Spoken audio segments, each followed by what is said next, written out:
Now, the inbox, the proposed inventory system provide continuous record of the balance, both inventory other maupun cost of goods. Jadi kita mencatat tiap ada mutasi beli jual itu akan berpengaruh langsung ke catatan inventory. Ya. Kalau perpetual, ya kalau jual pasti berhubungan dengan cost of goods. Tapi kalau periodik kan tidak. Periodik itu dibikinnya inventory dicatatnya setahun sekali. Atau satu periodik terserah periodiknya apa 3 bulanan apa 6 bulanan gitu. Ya. Tapi paling tidak dicatatnya hanya secara periodik gitu. Jadi pada saat beli nggak dicatat inventory. Itu catatnya apa? Ya purchase selamanya cash atau selamanya account payable gitu. Oke. Itu perpetual ya. Ini ngulang aja ya.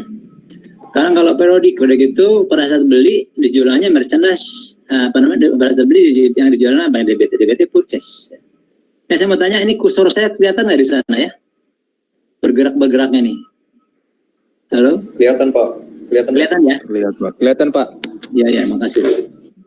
Oke, nanti kalau misalnya kita sudah di akhir tahun ya, katakanlah periodik ya, kalau kita bikin periodik berarti mungkin tahunan gitu ya.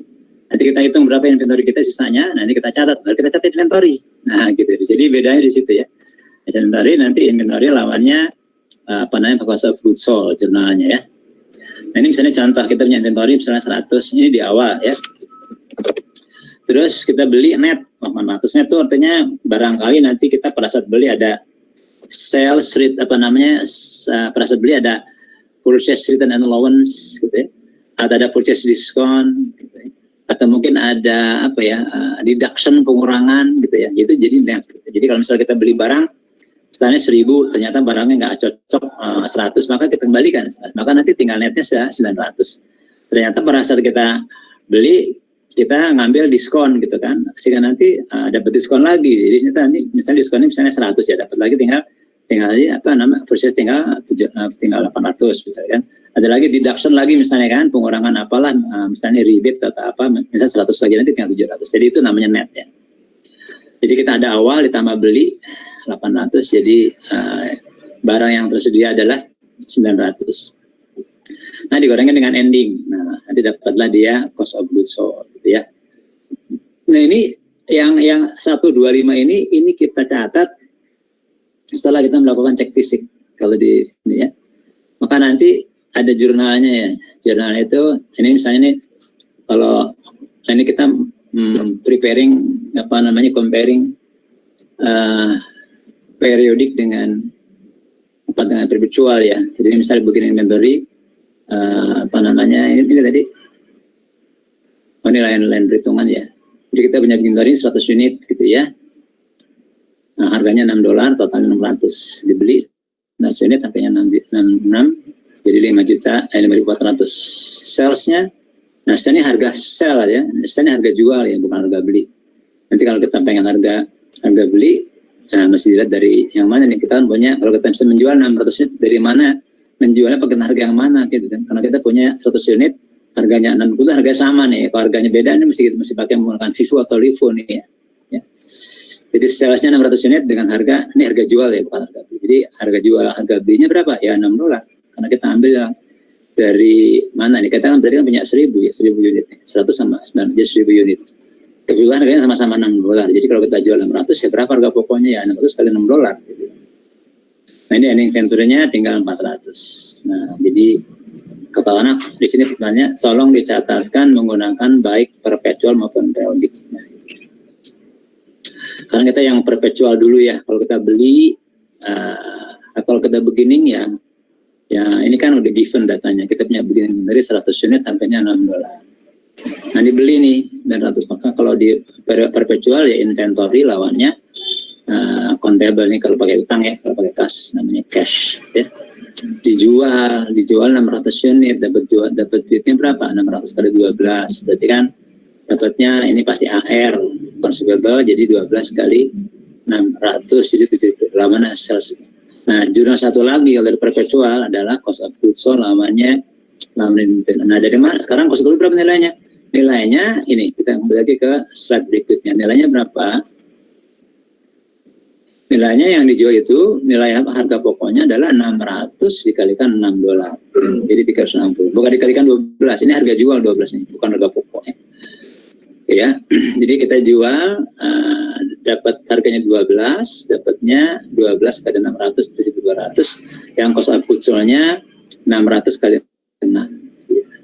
Nah, nanti di akhir tahun ada berapa kata sisanya, tinggal 400 unit, harganya $6 juga. Kalau pakai perpetual ini tidak ada catatan apa-apa. Jadi ini tidak ada catatan apa-apa, hanya menyantumkan nilainya saja, yaitu 400 dikalikan dengan harganya $6. Jadi tinggal berapa nilai inventory akhir tahunnya? 2.400. Sekarang kita menggunakan yang perpetual, yang periodic. Sorry, sambil minum ya. Kalau kan minum juga apa-apa. Oke, sekarang periodic. Periodic itu kalau beli catatnya purchase, ya, lawannya convertible. Ya kan? Jadi 900 yang dikalikan 6, ya. Pada saat jual, jualnya sama, ya, accountable lawannya sales. Cuman pada saat cost of goods sold tidak ada dia, ya, tidak ada nanti. Karena apa? Karena nanti cost of goods sold-nya harus dihitung sendiri. Rumus tadi sudah tahu kan, awal tambah purchase kurang akhir, dapatlah dia cost of goods sold, ya. Nah sekarang nilai inventory akhirnya berapa? Sisanya tadi, ya, 400 kalikan 6, jadi totalnya 24.000. Nah, cuman pada saat mereka menjurnal, yang akhir ini ada jurnalnya. Kalau yang di virtual kan tidak ada jurnal, gitu ya. Kenapa? Dia setiap saat dilakukan pengecekan fisik, sehingga nanti sisa akhir yang ada di virtual, ya itulah yang harus kita catat, ya. Jadi sama, misal kita punya inventory awal berapa, tambah beli berapa, kurang jual berapa, tinggalnya berapa? Tinggalnya 2.400 atau tinggalnya 400 unit. Nah, kalau di periodic system, begitu kita tahu sisanya tinggal 400 unit dikalikan $6, maka dia menjadi inventory akhir. Nah, gitu ya, inventory akhir. Maka catatlah inventory akhir di jurnal, ya. Nah, sekarang yang tadi kita jualan tuh 3.500 juga kita jurnal juga, cost of goods sold 3.600, gitu kan. Nah, tadi waktu kita beli kan didebetkan kan 5.400. Nah, sekarang ini kalau pengen bikin satu-satu juga bisa nih, ya. Ini kan sekaligus nih. Coba saya kasih satu-satu ya. Satu-satu berarti jurnal yang pertama apa? Untuk inventory akhir. Ya, jurnal pertama ini inventory, ya. Ya, kalian juga boleh nyatet lawannya COGS. Ya, totalnya berapa? 2.400. Ini kalau satu-satu ya. Jurnal kedua, inventory awal yang 100 unit dikalikan 16, ini juga mesti kita jurnal. Jurnalnya apa? Awal itu masih hilang, ya, masih hilang. Dipindahkan kemana? Dipindahkan ke cost of goods. Nanti COGS-nya di debit, lawannya inventory. Nilainya berapa? Nilainya itu 600, ya, 600. Okay. Nah, jurnal ketiga, purchase. Waktu kita beli purchase itu, kan? Jurnalnya apa? Purchase lawannya account payable. Sekarang tinggal dibalik. Jadi COGS lawannya purchase, ya kan? Lawannya purchase. Jumlahnya berapa itu? 5.400. Nah, jadi kita punya 3 jurnal. Sekarang kok coba digabung, ya, digabungkan, ya kan? Digabungkan nanti sisanya pasti inventory 2.400, COGS-nya menjadi berapa? Menjadi 3, karena COGS tadi itu dari inventory akhir, COGS-nya kan dikredit 2.400. Sementara COGS tadi waktu kita inventory awal, ya, di debit, gitu kan. Ada lagi kalau lagi, jadi nanti COGS-nya itu kalau kita bikin di akun, ya, di account. Jadi dari jurnal nomor 1 itu COGS-nya di debit, di kredit 2.400, gitu kan. Ini COGS. Jurnal nomor 2 COGS-nya di debit 600, gitu kan. Jurnal nomor 3 COGS-nya di debit lagi sebesar 5.400. Maka nanti sisanya COGS-nya tinggal 3.600, ya. Jadi jurnalnya nanti seperti itu. Jadi jurnal intinya ada inventory dari 400, COGS-nya tinggal 300, purchase-nya 500, beginning inventory-nya di kredit sebesar 600. Jadi ini jurnal yang sekaligus. Satu-satu boleh. Lawannya selalu cost of goods sold, ya. Lawannya cost of goods sold. Sehingga nanti cost of goods sold-nya nanti tinggal berapa? Tinggal 3.600. Jadi ini kalau dibikin satu-satu lebih paham nggak kalian nih? Ini kan kalau dibikin sekaligus, ya. Itu sama aja sih, kalau udah paham tinggal ini aja. Oke, kita lanjut. Ini contohnya apa namanya alur cost-nya ya. Katanya umpamanya pada at the end of floating period, the private inventory accounting reported inventory balance 4.000 katanya. Ini apa namanya nilai inventory di akhir. Akan tetapi katanya fisik cost-nya menunjukkan 3.800, berarti hilang 200 ya. Nah kalau hilang gimana? Nah hilang akan menambah harga pokok. Ya, jadi misalnya harusnya 4.000 tapi cuma ada 3.800. Jadi fisikanya pas ngitung mungkin ada yang hilang, ada yang mungkin ada ya nggak tahu lah ya, mungkin hilang atau salah ngitung dan sebagainya, sehingga fisiknya cuma 3.800. Sementara catatannya 4.000. Dengan demikian apa namanya kita harus melakukan write down. Jadi inventory diturunkan menjadi, jadi selalu kalau kita mencatat inventory harus sesuai dengan fisiknya. Jadi yang menjadi acuan adalah fisiknya ya, bukannya catatannya. Kalau misalnya catatannya 4.000, 4 unit, ternyata fisiknya cuma 3 unit, tidak 3.000 ya. Kita masih 3.000 melakukan penyesuaian. Jadi melakukan pengurangan nilai inventory, nilai catatan ya, catatan inventory agar sesuai dengan apa namanya fisiknya. Ya. Judulnya nanti inventory over money. Misalnya ini kalau ada dua pilihan ini, kalau ini inventory over and short gitu ya. Atau bisa juga berdasarkan ke cost of goods sold ya. Dilawan inventory gitu ya.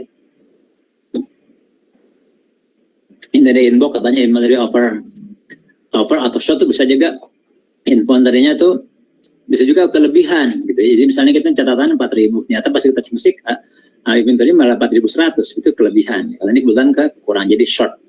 Jadi inventory short, dan ini nanti di akhir apa? Di akhir periode dimasukkan ke cost of goods sold ya. Jadi kalau ini nih, karena gini, kenapa kok Pak kok langsung dibikin gini, nggak dibikin aja cost of goods sold. Nah cost of goods sold biasanya hitungannya kan apa ya? Ini kan dalam 1 tahun kita kan kalau di perpetual itu kita melakukan cek fisiknya hampir sering ya. Bukan kayak periodik cuma setahun sekali, karena barangnya pada itu banyak kecil gitu ya. Misalnya kita punya kayak mur baut segala macam ya. Itu kalau kita melakukan penghitungannya setiap kali ada transaksi jual beli, aduh repot ya. Tapi kalau perpetual karena barangnya diasumsikan barang besar-besar ya, gampang dihitung, maka mereka melakukannya bisa setiap hari, jadi bisa setiap saat mereka setelah melakukan pembelian dan penjualan. Gitu. Oleh karena itu bisa jadi pada saat mereka melakukan cek fisiknya mungkin sering, maka mungkin bisa terjadi kelebihan atau kekurangan, bisa over, bisa short. Oleh karena itu kita bikin satu akun ya sementara gitu ya. Nanti baru di akhir tahun kita adjust ke cost of goods sold. Ya, karena kalau bolak-balik masuk cost of goods sold ntar jadi ngerepotin, jadi ya, ngotor-ngotorin cost of goods sold gitu ya. Sebenarnya cost of goods itu harus diharuskan yang namanya akun cost of goods itu hanya untuk kalau jualan barang gitu ya. Jadi bukan karena ada short atau ada apa. Nah ini boleh tapi dilakukan setahun sekali. Oleh karena itu dalam masa setahun mungkin kita melakukan cek fisik misalnya 12 kali. 12 kalinya itu kadang-kadang over, kadang-kadang short. Maka dimasukkan satu akun khusus sementara dalam rangka menampung selisih antara catatan dan fisik. Nanti di akhir tahun baru dipindahkan ke cost of goods sold, gitu ya. Jadi katanya dalam praktek katanya company kadang-kadang melaporkan investor in other income, other expense, gitu ya. Jadi ini terserah kalian masuknya, kami masuk ke section income statement, ya. Karena apa? Barangkali apa ya? Kalau kalian punya barang yang namanya barang-barang fisik kelihatan, seperti kayak misalnya apa ya, laptop, ya, motor, gitu ya. Nah itu kalau misalnya hilang, itu aneh, gitu ya. Aneh kok barang segede-gedenya bisa hilang, gitu kan? Nah oleh karena itu kalau misalnya begitu, biasanya mereka masukkan ke dalam other income, other expense. Kalau barang-barang segede gitunya hilang gitu ya. Tapi kalau kalian punya barang dalam bentuk barang-barang kimia itu apa namanya ada karena sifatnya dia kalau misalnya dibuka kemasannya hilang langsung ya. Saya punya jualan parfum lupa nggak nutup gitu udah hilang gitu. Nah hilang itu berarti itu short gitu. Dan itu kejadiannya sering. Jadi kalau misalnya pegawai atau kita jualan spiritus jualan atau kan spiritus ya, atau jualan bensin gitu ya, lupa nggak ditutupnya, udah hilang ya, hilang menguap gitu ya. Nah kayak gitu-gitu berarti kalian boleh punya akun short gitu ya. ya. Short, tapi biasanya nggak pernah over gitu. Kalau misalnya kita punya barang-barang kimia biasanya jarang over, biasanya ada short gitu ya. Tapi itu tergantung kebijakan ya, kebijakan masing-masing kontennya ya, terserah masukin ke langsung cost of goods sold, atau mungkin jarang-jarang ya kejadiannya, atau mungkin dimasukin ke interior operator. Kalau sering-sering kejadiannya off and off, jadi ada over, ada short, ada over, jadi ring gitu ya. Atau mungkin kalau itu jualan barang-barangnya, barang-barang kimiawi yang sering-sering ini, ya udah kita dibikin menjadi expand misalnya gitu, ya terserah lah ya. Oke, kita lanjut. Karena ada inventory control, jadi perusahaan itu setiap periodik membutuhkan verifikasi catatan inventory ya. Jadi by actual count, jadi kita datang ke fisik, kita hitung 1, 2, 3, 4, 5 gitu ya, atau kita menimbang berapa beratnya sekian ton, atau mengukur gitu. Jadi tergantung jenis barangnya. Kalau account itu ya, kalau menghitung tergantung barangnya berbentuk apa, seperti unit gitu ya, 2 unit, 3 unit. Misalnya kayak komputer 2 dus, 4 dus, 3 kardus gitu ya. Dan misalnya kita punya motor 1 buah, 2 buah, 3 buah. Atau kita misalnya punya barang persediaannya misalnya paku gitu. Bisa paku, atau mungkin semen, kalau semen mungkin bisa asap. Atau mungkin misalnya barang-barang curah itu bisa pakai metric ton gitu. Jadi, atau misalnya kita jualan kain ya. Itu ada juga bal-balan, ada juga meteran, ada per meter gitu ya. Atau mungkin kita jualan barang yang per meternya mahal, misalnya kulit gitu ya. Kulit misalnya kulit asli itu pakai. Jadi tergantung jenis barang ya. Terus perhitungan hasil petani dibandingkan dengan catatan inventory. Jadi catatan. Jadi misalnya inventory kita berapa ya? Itu 4.000 Pak. Perkaliannya apa? 1 meter 1.000 Pak. Kita punya persediaan 4.000. Jadi 4.000. Jadi catatan akuntansinya 4.000. Kalau kita lihat fisiknya berapa sih? Ada 4 meter. Berapa meternya? 1.000. Ya udah jadi 4.000. Nah, itu begitu kita fisiknya ternyata tinggal 3,5 meter. Jadi bukan 4 meter, berarti tinggal 3.500 kan, bukan 4.000. Ini namanya selisih, short. Kalau short itu berarti nanti kita melakukan penyesuaian kayak tadi lagi ya. Jadi adjustment for short atau over ya. Nah, jika company should take physical inventory. Jadi inventory itu harus melakukan ini. Jadi bisa dilakukan pada saat pemeriksaan dari akuntan atau akuntan publik, atau mungkin ada internal control. Kita bisa melakukan secara mandiri ya. Jadi misalnya setiap akhir bulan, tergantung ya. Nah, tergantung ya sistem ya. Kalau kita misalnya akhir bulan, tiap akhir minggu, atau akhir 2 bulan, jadi terserah ya. Itu namanya manajemen policy ya, kebijakan manajemen. Terus katanya company should take a physical inventory near at the end of the fiscal year. Ini yang paling umum. Ya, orang melakukan cek fisik biasanya mendekati akhir tahun, misalnya tanggal 20 ya.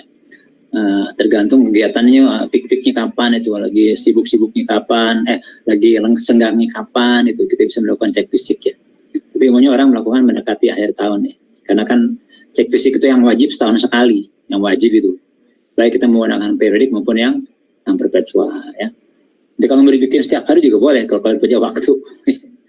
Itu hanya dibuang-buang waktu ya. Ada pekerjaan yang lebih penting dari cek fisik ya. Kalau cek fisiknya kita punya barang kayak jualan bulldozer atau kayak mobil, ya tiap hari cek fisik. Orang gampang tinggal, misalnya kita punya showroom, berapa mobil kita? 30. Hari ini laku berapa? 1, tinggal berapa? Tinggal 29, gampang. Kita hitung 1, 2, 3, 4, 5. Itu karena barangnya barang gampang dihitung ya. Tapi kalau barangnya kecil-kecil ya dilakukan pengecekan setiap hari ya ribet ya. Misalnya jualan misalnya jualan batu bara, jualan yang sifatnya kecil-kecil ya, begitu. Terus kita melaporkan hasil penghitungan fisik secara sah ya dalam laporan keuangan tahunan. Jadi misalnya kita menghitung yang kita pakai selalu yang hasil catatan fisik. Jadi catatan akuntingnya 4.000, tapi fisiknya dihitung cuma 3.500, itu yang dipakai. Itu yang dilaporkan dalam laporan tahunan. Bukan yang dipakai, bukan laporan catatan akuntansi, tapi catatan fisik. Baik, ada pertanyaan? Nah, ini yang berikutnya menentukan harga pokok katanya. Perusahaan itu harus mengalokasikan company must allocate the cost of good for sale atau yang digunakan between the good and were sold or used and sale or hand. Jadi tergantung nih. Nah, jadi kalau misalnya kita punya inventory itu kalau dalam sistem periodik selalu tuh rumusnya awal tambah masuk ya, nah tambah namanya tersedia. Jadi awal tambah masuk itu sama dengan tersedia ya. Nanti kadang-kadang dengan akhir. Nah, nanti ada istilahnya tuh. Kalau dia barang dagangan, awal tambah masuk karena apa? Kalau ada tambah masuk karena beli. Jadi awal tambah masuk masuk beli. Ya, nanti tersedia untuk dijual, dikurangi dengan akhir, itu namanya cost of goods sold, ya, cost of goods sold namanya, ya. Itu kalau persediaan barang jadi, ya, atau barang inventory merchandise. Tapi kalau misalnya barang itu barang bahan baku, maka rumusnya sama awal tambah masuk ke sana dibeli juga, gitu. Awal tambah masuk sama dengan tersedia untuk bukan untuk dijual, kalau barang dipakai, tersedia untuk dipakai. Jadi kita ini punya usaha pabrik roti ya, ada terigu di awal tahun misalnya 1000 karung, ditambah lagi awal tahun 100 karung, ditambah beli 1000 karung, tersedia 1100 karung. Tersedia apa? Tersedia untuk dipakai. Nanti dikurang dengan persediaan terigu di akhir tahun, berapa persediaan terigunya? 200 karung. Jadi yang terpakai berapa? 1100 dikurang 200, jadi tinggal 900. Itu namanya inventory yang digunakan. Rumusnya sama, awal tambah masuk tersedia barang akhir. Kalau tadi persediaan barangnya dijual itu inventory, awal tambah masuk itu beli ya, sedangkan tersedia dikurangi dengan akhir, jadi adalah cost of goods sold. Kalau barang untuk dipakai, misalnya bahan baku, awal tambah masuk juga beli, tersedia untuk dipakai sama dengan tersedia untuk dipakai, kurangi akhir namanya hasilnya dengan material use atau bahan baku yang digunakan. Ada lagi yang lain lagi. Ini namanya persediaan barang dalam proses. Sama, awal ya, ditambah masuk. Nah, masuknya apa? Masuklah dia bahan baku dalam proses produksi. Masuknya upah dalam proses produksi. Maksudnya faktor dalam produksi. Jadi awal tambah masuk juga. Masuk cuman berbentuk beda-beda. Ada bentuk bahan baku. Totalnya jadi tersedia dalam proses produksi. Dikurang akhir. Nah, kurang akhir namanya cost of good manufacturing atau barang jadi. Di harga pokok manufaktur atau barang jadi. Jadi prinsipnya sama, awal tambah masuk kurang akhir gitu. Cuma nanti tergantung barangnya. Kalau misalnya barang jadi atau barang jual, hasilnya namanya cost of goods sold ya. Kalau barang untuk dipakai namanya persediaan bahan baku namanya bahan material untuk dipakai. Kalau barang dalam proses atau WIP, work in process ya, sama prosesnya, namanya dia cost of goods manufacturing ya. Jadi ini contohnya. Ini untuk apa nih? Ini begini inventory 100. Nah, ini masuk dari pabrik nih, Maksudnya cost good acquire our product, jadi masuk pabrik. Nah, ini tersedia untuk dijual. Dikurangi dengan persediaan akhir, ini di finish good akhir. Jadi inilah cost of good during the year, ini cost of goods sold ya. Ini kalau ini untuk barang-barang dalam program perusahaan manufaktur, karena apa? Ada cost of good acquired, jadi masuk ke ruangan produksi. Nah, di antara itu ada bahan baku, ada upah, ada faktor overhead, totalkan 800. Nah, ini namanya tersedia dalam ruang produksi. Sebetulnya total cost of production, bukan sel, ini buang dalam produksi, nanti kurang dengan ending. Ini barang jadi ya. Ini barang jadi. Ya bukannya persediaan dalam proses, bukan persediaan material atau bahan baku, ini persediaan barang jadi, finished good ya. Finished good awal yang masuk dari pabrik udah selesai nih. Nah, dimasuk. Misalnya ini kita bikin motor ya. Jadi ini kita persediaan motor 100.000. Ya, sekarang ada motor baru masuk dari pabrik masuk ke ruangan produksi dari pabrik masuk ke ruangan barang jadi, ke gudang barang jadi. Ini tersedia untuk dijual. Dikurangi dengan inventory akhir, maka menjadi cost of goods sold. Itu untuk menentukan cost of goods sold. Jadi prinsipnya sama ya, awal tambah masuk kurang akhir. Nah, gitu ya. Oke, kita lanjut. Sekarang good input inventory. Jadi katanya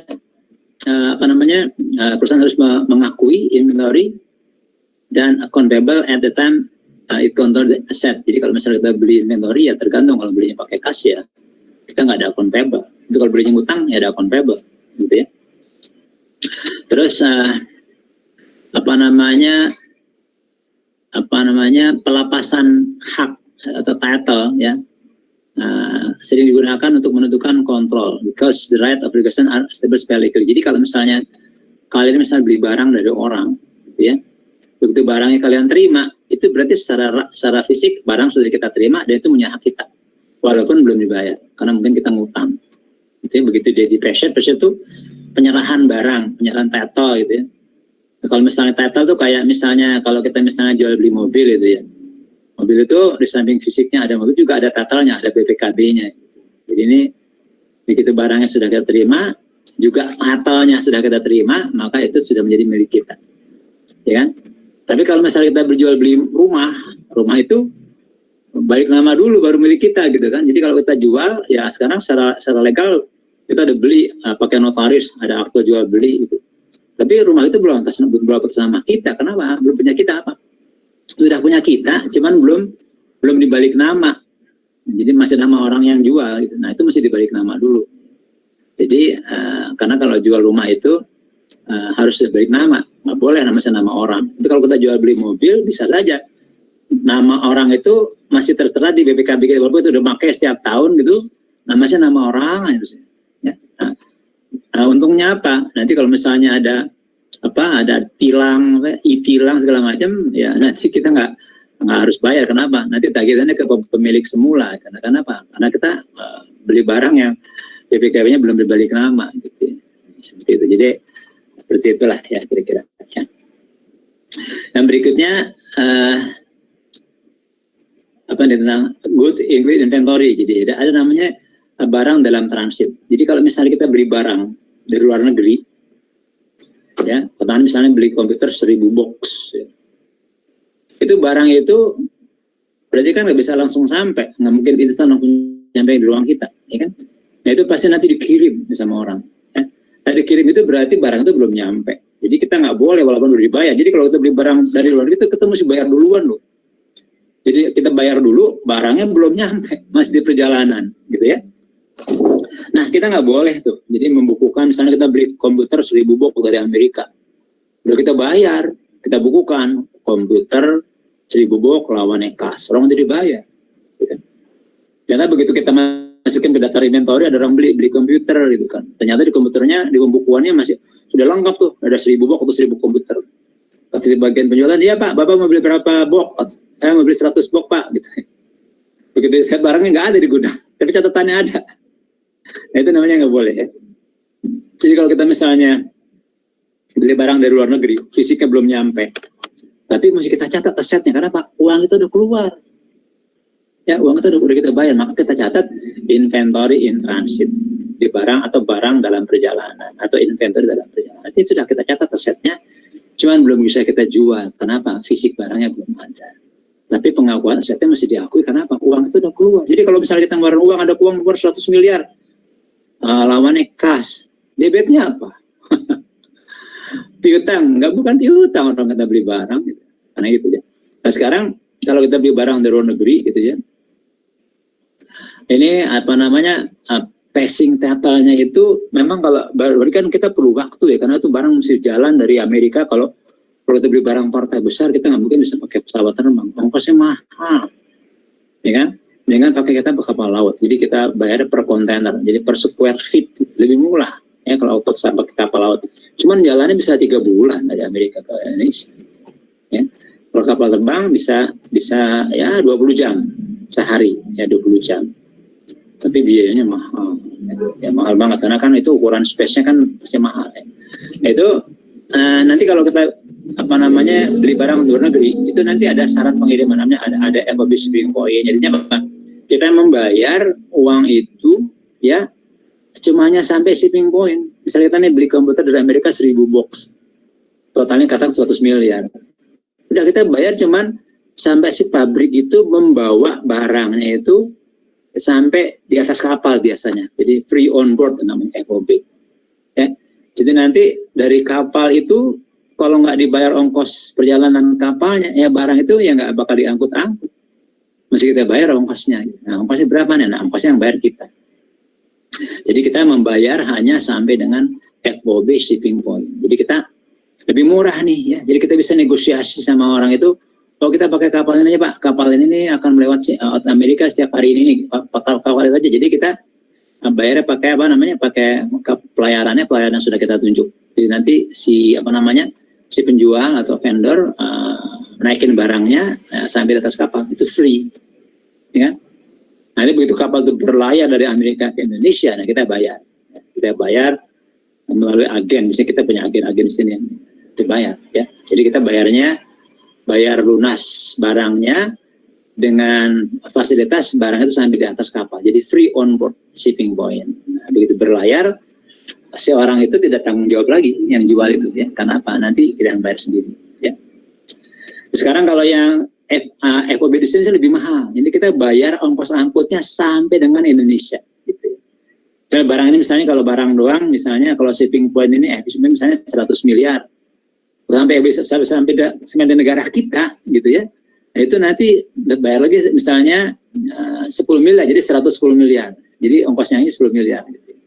Nah, tapi dia hanya bertanggung jawab sampai barangnya nyampe bukan nyampe rumah, nyampe pelabuhan kita. Dari pelabuhan itu mesti keluar, mesti bayar bea masuk, itu yang bayar kita. Ya. Jadi namanya FOB destination itu hanya sampai barangnya, kalau misalnya kita ini Tanjung Priuk, atau mungkin Tanjung Mas, Semarang, atau mungkin Tanjung Perak di Surabaya. Jadi si kapal nanti kalau barang itu pengen masuk ke Indonesia, nah itu tanggung jawab kita lagi, ya. Jadi kita mesti bayar bea masuk, PPN impor, PPN pasal 22 dan sebagainya. Itu namanya FOB destination, gitu ya. Jadi shipping point istilahnya adalah over designed by particular location. Jadi tergantung lah ya. Jadi misalnya kalau di Amerika misalnya Port Moresby gitu, atau mungkin Chicago Port, gitu. Jadi tergantung tergantung lokasi. Atau misalnya kalau pakai FOB destination, misalnya Tanjung Priuk Port itu pelabuhan ya, pelabuhan laut. Dan Tanjung Semarang Port atau mungkin Tanjung Perak Port, itu tujuan destination. Jadi itu kira-kira ya. Jadi nanti kita membukannya apa? Nggak boleh membukan langsung inventory, karena apa? Barangnya belum ada. Makanya kita pakai adalah barang dalam perjalanan atau inventory in transit. Karena itu, kenapa kok dicatat Pak? Ya itu karena set kita, orang uang udah keluar, masih catatnya piutang, nggak mungkin. Ya barang lah, tapi barangnya bukan barang beneran. Ini barang-barang hanya untuk transisi. Nanti kalau sudah nyampe gimana ya? Tinggal dibalik aja.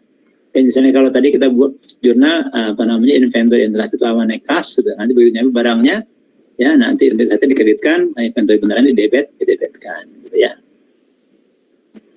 Oke, pertanyaan silakan aja. Nah, ada consignee good. Ya. Consignee itu ini seringkali dipakai untuk akal-akalan para akuntan atau para CEO ya, dalam rangka untuk meningkatkan sales. Jadi barang itu dititipkan ke toko A, ke toko B, ke toko C, itu barang itu belum laku. Nah, si toko A yang menerima barang itu juga belum ngejual gitu. Dan barang itu barang titipan. Jadi consignee inventory. Jadi ini inventory kita, bukan barang jualan. Karena Pak belum laku. Nanti kalau udah laku baru si toko atau yang kita titipkan tuh bikin laporan ya, namanya consignee report. Ya kan? Itu baru nanti kita hitung berapa jualannya. Nah, komisi dia berapa? Nanti kita dapatnya bersih gitu. Ya. Ini contoh katanya William Art Gallery.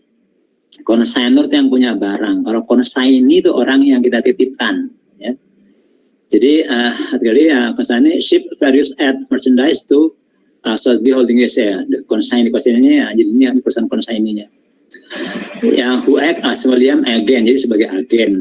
Agen itu inside consignee. Jadi agen untuk sebetulnya kalau agen itu dia tidak menjual barang ya. Agen itu kalau misalnya kita bicara agen beneran, agen itu hanya menjual katalog. Jadi sudah Bapak mau barang Pak, ya ini katalognya. Barangnya ada tapi ini barang sampel. Ini kalau motor ini sampelnya, ini contohnya. Nah, mestinya Pak, langsung ke ke perusahaan pabrikannya gitu ya. Ada mesin. Jadi kalau agen itu hanya menjual ya jualan ya. Jualan tapi barangnya dikirimnya dari kantor pusat. Jadi agen cuma jualan katalog sama contohnya Pak, ini barangnya ini gitu ya. Jadi, nah tapi kalau consignee itu biasanya bukan agen, itu dia orang-orang bebas yang kita bisa titipin, ya. Kita bisa titipin barang-barang kita di outlet mereka, gitu. Itu namanya consignee. Dan dia hubungan dengan kita hanya sebagai apa? Dia sebagai apa ya? Apa namanya consignee? Dia tempat penitipan barang. Kalau kita bilang agen, ya mungkin bisa juga, cuman kan konteksnya agennya agen, bukan agen yang kita gaji. Agen itu kan kita gaji, ya. Harusnya agen beneran tuh, ya, kita gaji bulanan, dan dia jualan, cuman barangnya nggak dikirim dari dia, dikirim dari kantor perusahaan, ya. Dan dia nggak dapat komisi kalau agen. Kalau consignee dapat komisi. Kenapa? Dia menerima titipan barang orang dijual, dapat, ya, gitu, ya. Berikutnya katanya, so the BIS kata agree to accept a good without any liability. Jadi ini katanya dia tidak harus menanggung apa-apa gitu ya. Pokoknya jualan aja gitu ya. Nah, kecuali katanya accept exercise due care and responsible protection from loss of damage. Jadi kalau misalnya barangnya di tangannya dengan lalai gitu ya, barangnya jatuh, banyak pecah, ya tetap harus diganti gitu. Jadi kalau misalnya barangnya dalam keadaan oke-oke saja, tidak apa-apa gitu ya. Terus misalnya tiba-tiba barangnya rusak apa? Karena kemakan usia barangkali ya. Karena mungkin udah istilahnya udah out of date, atau mungkin sudah itu sih bukan tanggung jawab dia. Kalau misalnya rusak karena penanganan, handling, jatuh dari etalaso atau ketiban apa ya, itu baru dia punya tanggung jawab, ya. Jadi nanti dijual barang ke pihak ketiga, gitu, namanya agent itu ya.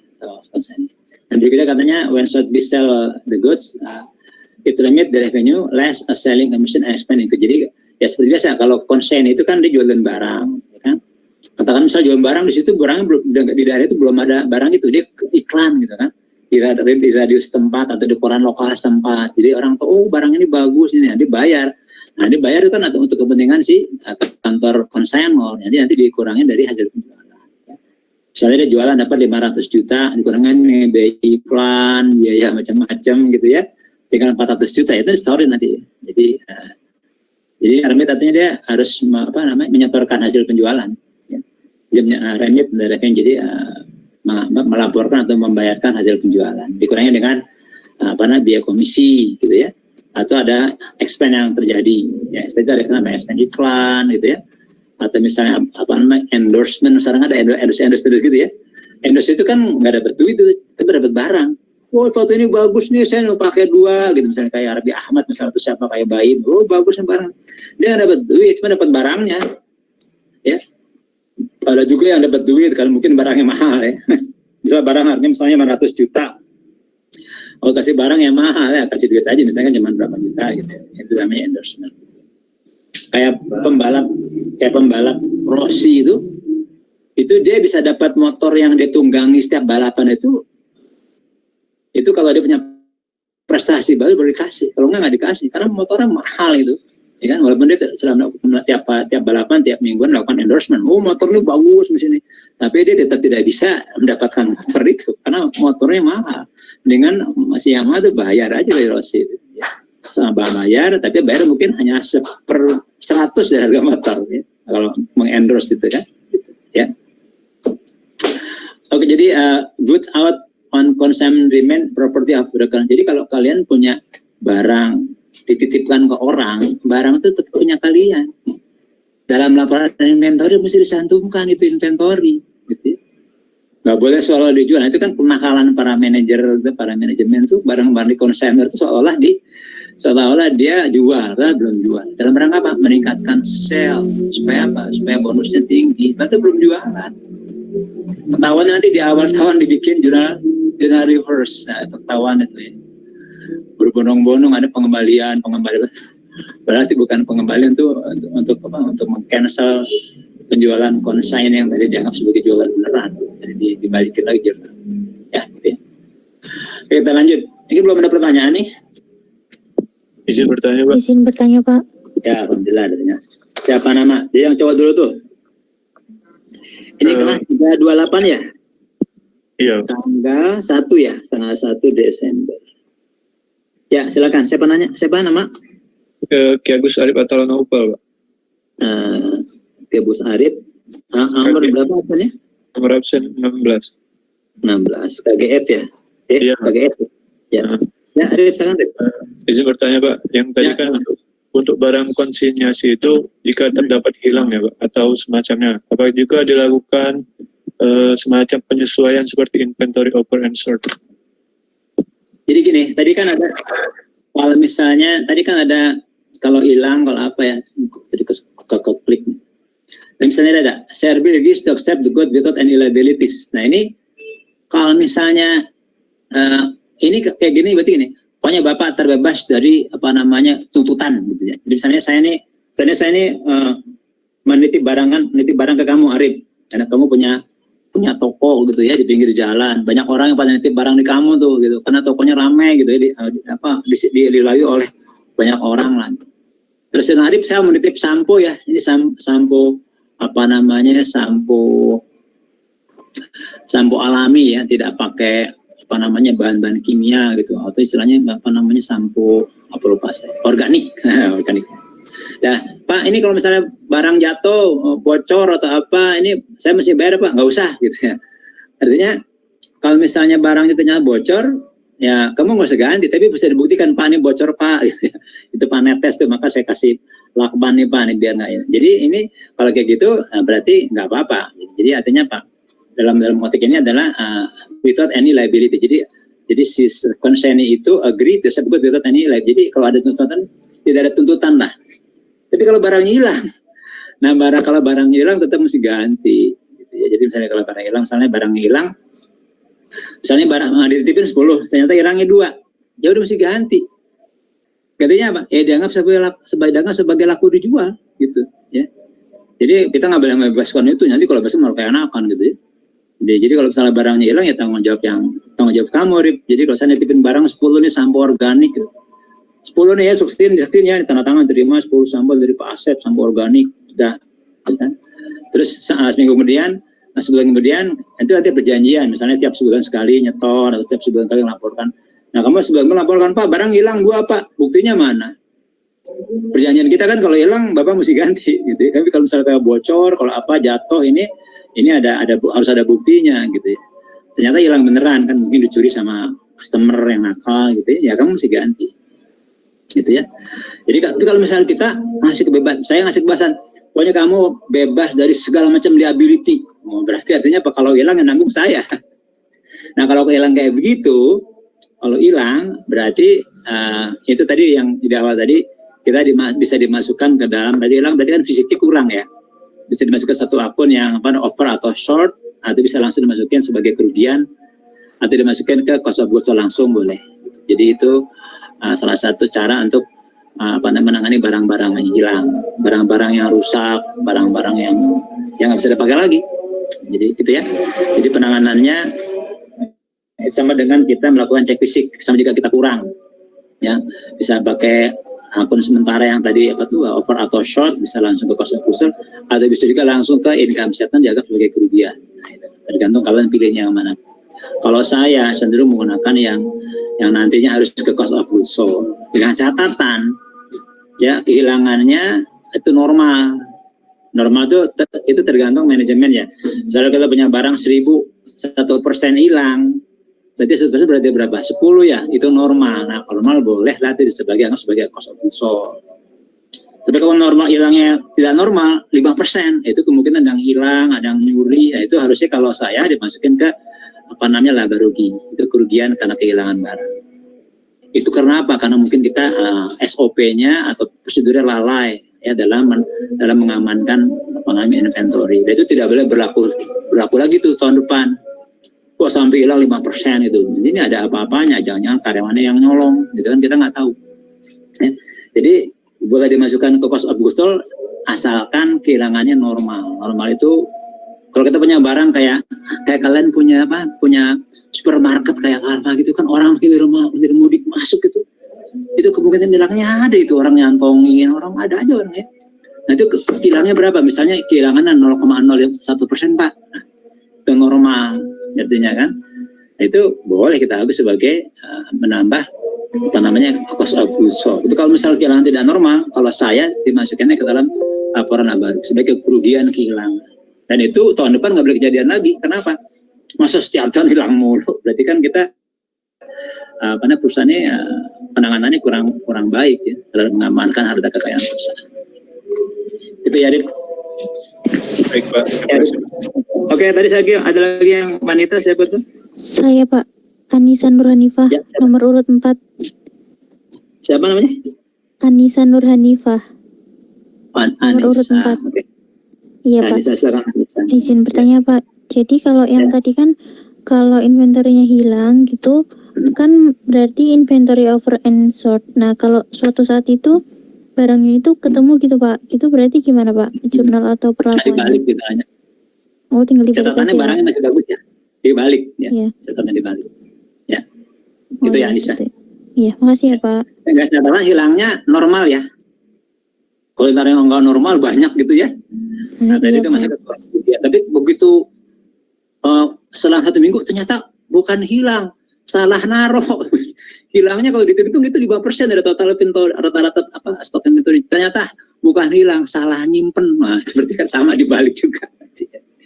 Kalau udah kita masukin ke laba rugi. Tapi kalau misalnya ketemunya nyebrang tahun, berarti ini yang kita koreksi namanya return earning. Jadi punya kalau nyebrang tahun sesuatu yang sudah kita masukkan sebagai kerugian itu nanti dikoreksinya return earning ya, dikoreksinya karena itu nyebrang tahun. Sama kalau kita kelupaan membukukan pendapatan dan beban, itu kalau ketahuan setelah lewat tahun, maka nanti kita koreksi return earning. Kenapa? Kan laba rugi udah masuk semuanya ke laporan laba. Jadi misalnya penjualan beban sudah masuk ke laporan laba rugi.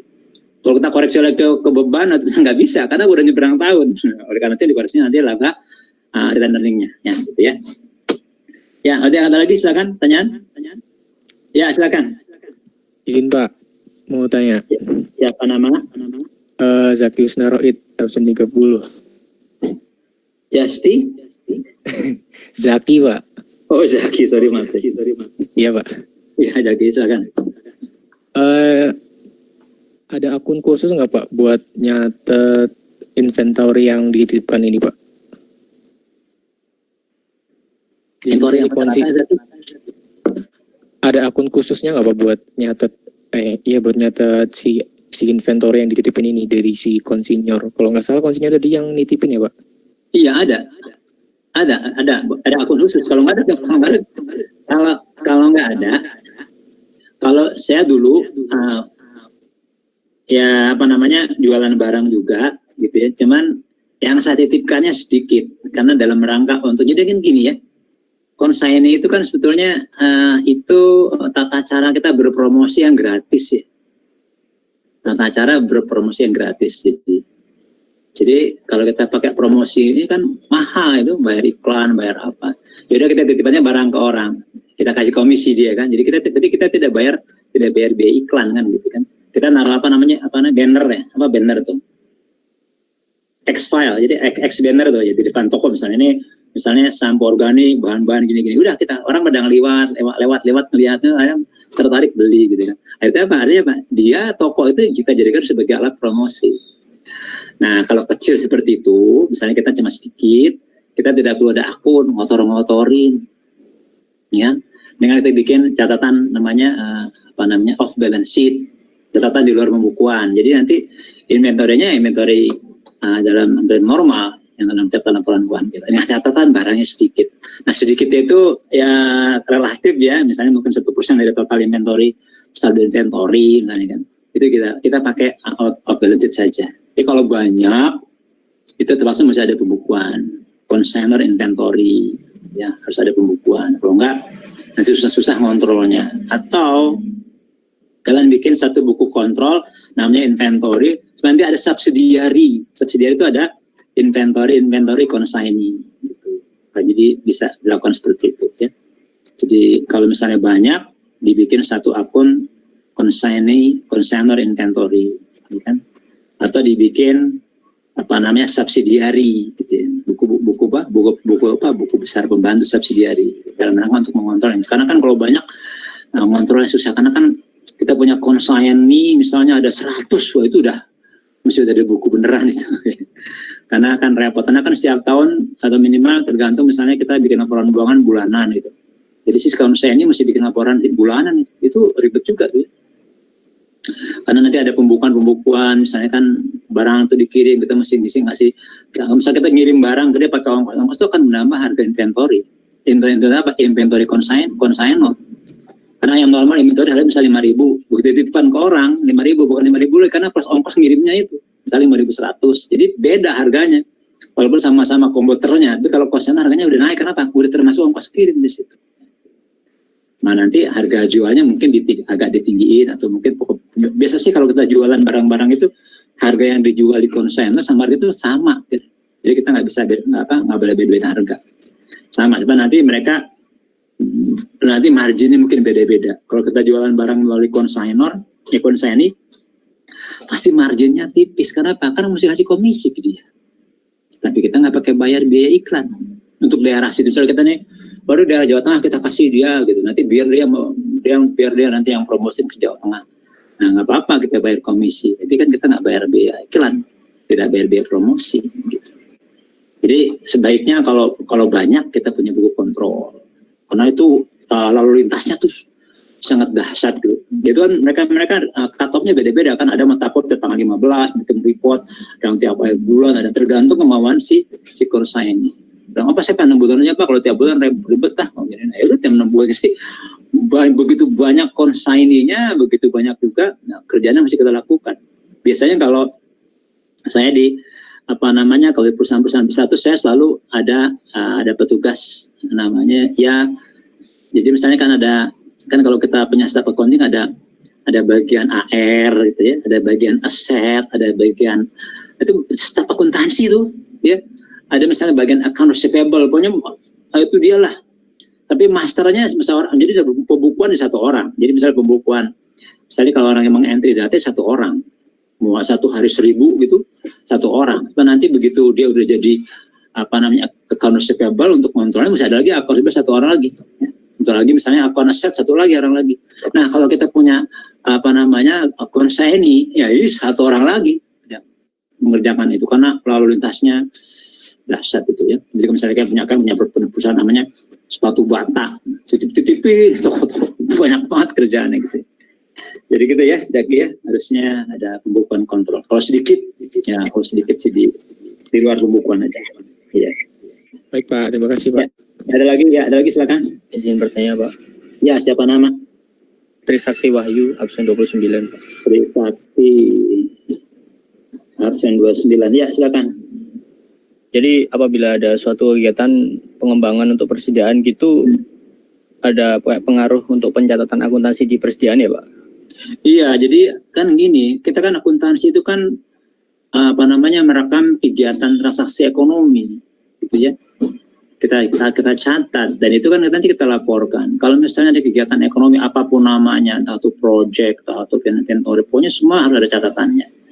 Jadi setiap ada pengembangan produk baru, misalnya gini, kita di Nestle. Kita ini sekarang udah Unilever lah ya. Itu kan produk sampo ya. Sampo itu kan sampo itu ada sampo untuk rambut basah, rambut kering, rambut berminyak, rambut hitam. Itu inventory itu. Itu kita bikin subsidiary. Kalau nggak nanti kita kelepas kontrol. Kita bikin sampo yang untuk rambut basah udah berapa? Oh mohon maaf Pak, saya lihat dulu. Jadi dia bikin pembukuannya gabung. Ya, sampo kering sama basah sampo itu satu gabung. Ntar Pak nanti ya saya stabilin kuning sampo basah Pak, kuning basah, yang hijau sampo kering. Waduh ribet banget kalau gitu ya. Jadi kita bikin satu akun lagi sendiri. Jadi ada kita pengembangan produk baru nih apa? Ini sampo untuk rambut putih. Kalau pengen rambut hitam ini pakai samponya bisa langsung jadi hitam. Nah, ada lagi pengembangan inventory baru, produk baru kan inventory baru lagi. Gitu. Karena apa? Kita mesti ngontrol itu. Gitu. Jadi nggak bisa. Ya. Kecuali misalnya kita anggap misalnya pokoknya kalau sampo kemasan misalnya 100 mili ya udah kita daripada pusing pokoknya kita gebiah-uyah aja pokoknya kita satu akun aja lah yang penting dia 100 mili gitu. Mau sampo keriting ya mau sampo basah mau sampo kering tergantung banyak kebijakan. Tapi biasanya kita memilah inventory berdasarkan value-nya ya.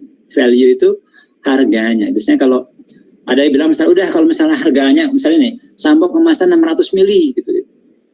apapun dia bahan bakunya, pokoknya nanti totalnya harusnya misalnya totalnya misalnya 40.000 gitu, ya udah, pokoknya masuk satu akun itu, ya, yang 400 mili misalnya, mau disambung keriting kayak misalnya. Tapi kalau misalnya begitu kemasannya beda, harganya beda gitu ya, nah itu berarti ada beda-beda. Tapi prinsipnya setiap ada pengembangan baru harus dikembangkan satu akun baru. Tujuannya supaya kita bisa itu aja, akun nanti untuk kontrol. Karena kan nanti kalau kita melakukan diversifikasi, misalnya gini nih, gini aja kita gebiawi aja, pokoknya kemasan 400 mili kita bikin satu akun aja deh, gitu kan? Akun rambut keriting kayak sambal hitam, satu akun. Jika ada manajemen pengen mencari data, Pak, tolong dong yang sambal 400 mili, yang untuk rambut keriting kita bikin berapa ya? Datanya nggak ada. Ada Pak datanya dong. Saya stabilo dulu Pak nih ya. Karena digabung, kan bahaya, ya kan? Nah, jadi kalau bisa diversifikasi produk itu harus dibarengi dengan pengembangan akun, ya, COA, ya. Jadi kalau kalian punya 1000 varietas produk, ya 1000 akun, gitu ya. Jadi harus seperti apa itu sama dengan bukan. Cuman nanti kan kalau sekarang kan sudah menggunakan komputer ya. Kalau zaman dulu tuh kita pakai manual tuh ya. Ada buku kontrol inventory. Inventory nanti misalnya Anda bayangin nggak? Anda jualan spare part. Ada 10.000 jenis spare part. Kalau manual mabok lihat ya. Spare part mobil misalnya kan. Nah itu mesti ada buku subsidiarinya pembantu. Dulu kalau saya pakai manual itu ya, jadi tukang pembukuan dijual spare part A. Nah, kita jurnal misalnya kan cash lah mana spare part gitu ya. Itu masuk nanti engkau selama inventory kontrolnya berkurang sekian. Nanti ada part apa nih spare part misalnya parking mobil. Nah, itu ada parking khusus parking nanti pembukuannya harus terlihat paten gitu ya. Nah, sekarang gampang karena kan sekarang masing-masing inventory ada nomor, ada kode akunnya itu namanya COA ya, chart of account. Jadi misalnya kita masukkan ya akun nomor, misalnya kalau misalnya barang-barang yang sering bermutasi ini kita hafal, misalnya kalau inventory nomor sekian ini satu sekian udah kita keluar gitu. Tapi langsung menurut ke kode akunnya. Jadi langsung ke nanti begitu kita bukukan kode akunnya ya langsung masuk ke kode akun. Nah sekarang karena menggunakan komputer, pembukuannya langsung merujuk ke kode akun ya. Bukannya kita zaman manual dulu, kita bikin sekarang untuk pembukuan controlling account, apa judulnya, misalnya kalau kita jualan, kalau kita beli nih inventory lawannya cash, inventory masuk dulu ke rekening masternya kontrol. Nah sekarang kita lihat nih inventory ini apa nih yang pertama, di inventory misalnya spare part A, kita cari pembukuan spare part A gitu ya. Nah kalau sekarang udah nggak lagi, kita langsung pembukuan spare part A lawannya cash, nanti langsung nyari sendiri tuh nomor akunnya berapa sekian masuk udah selesai. Nanti kalau kita klik rekening kontrolnya langsung keluar dulu termasuk situ. Jadi gitu ya sekarang seperti itu. Jadi seperti secara teknis pengerjaan akuntansi lebih ringkas dan menghemat waktu. Kenapa? Kita ada merujuk ke nomor akun gitu. Jadi kalau kita pengen pembukuan gampang. Inventory paling resek ya. Karena apa? Bayangin ada kayak Astra gitu ya. Butuh ribuan itu sepatnya. Jadi mobil itu kalau kalian bedah satu sepatu sekitar 4.700 spare part itu. Ya. Dari yang besar-besar bodi, mesin, ban. Nanti kalau dia ada ke mesin itu macam-macam, ada valve, ada paki, wah banyak. Nah itu punya kode akun. Ya. Jadi memang harus dikembangkan untuk kontrol. Gitu ya, Sakti ya. Iya, terima kasih Pak. Oke, ada yang lain? Baik, kita lanjut. Oke, jadi, oke, silakan. Saya Asela ya? absen 7 Pak. Iya Pak. Absen berapa? 7.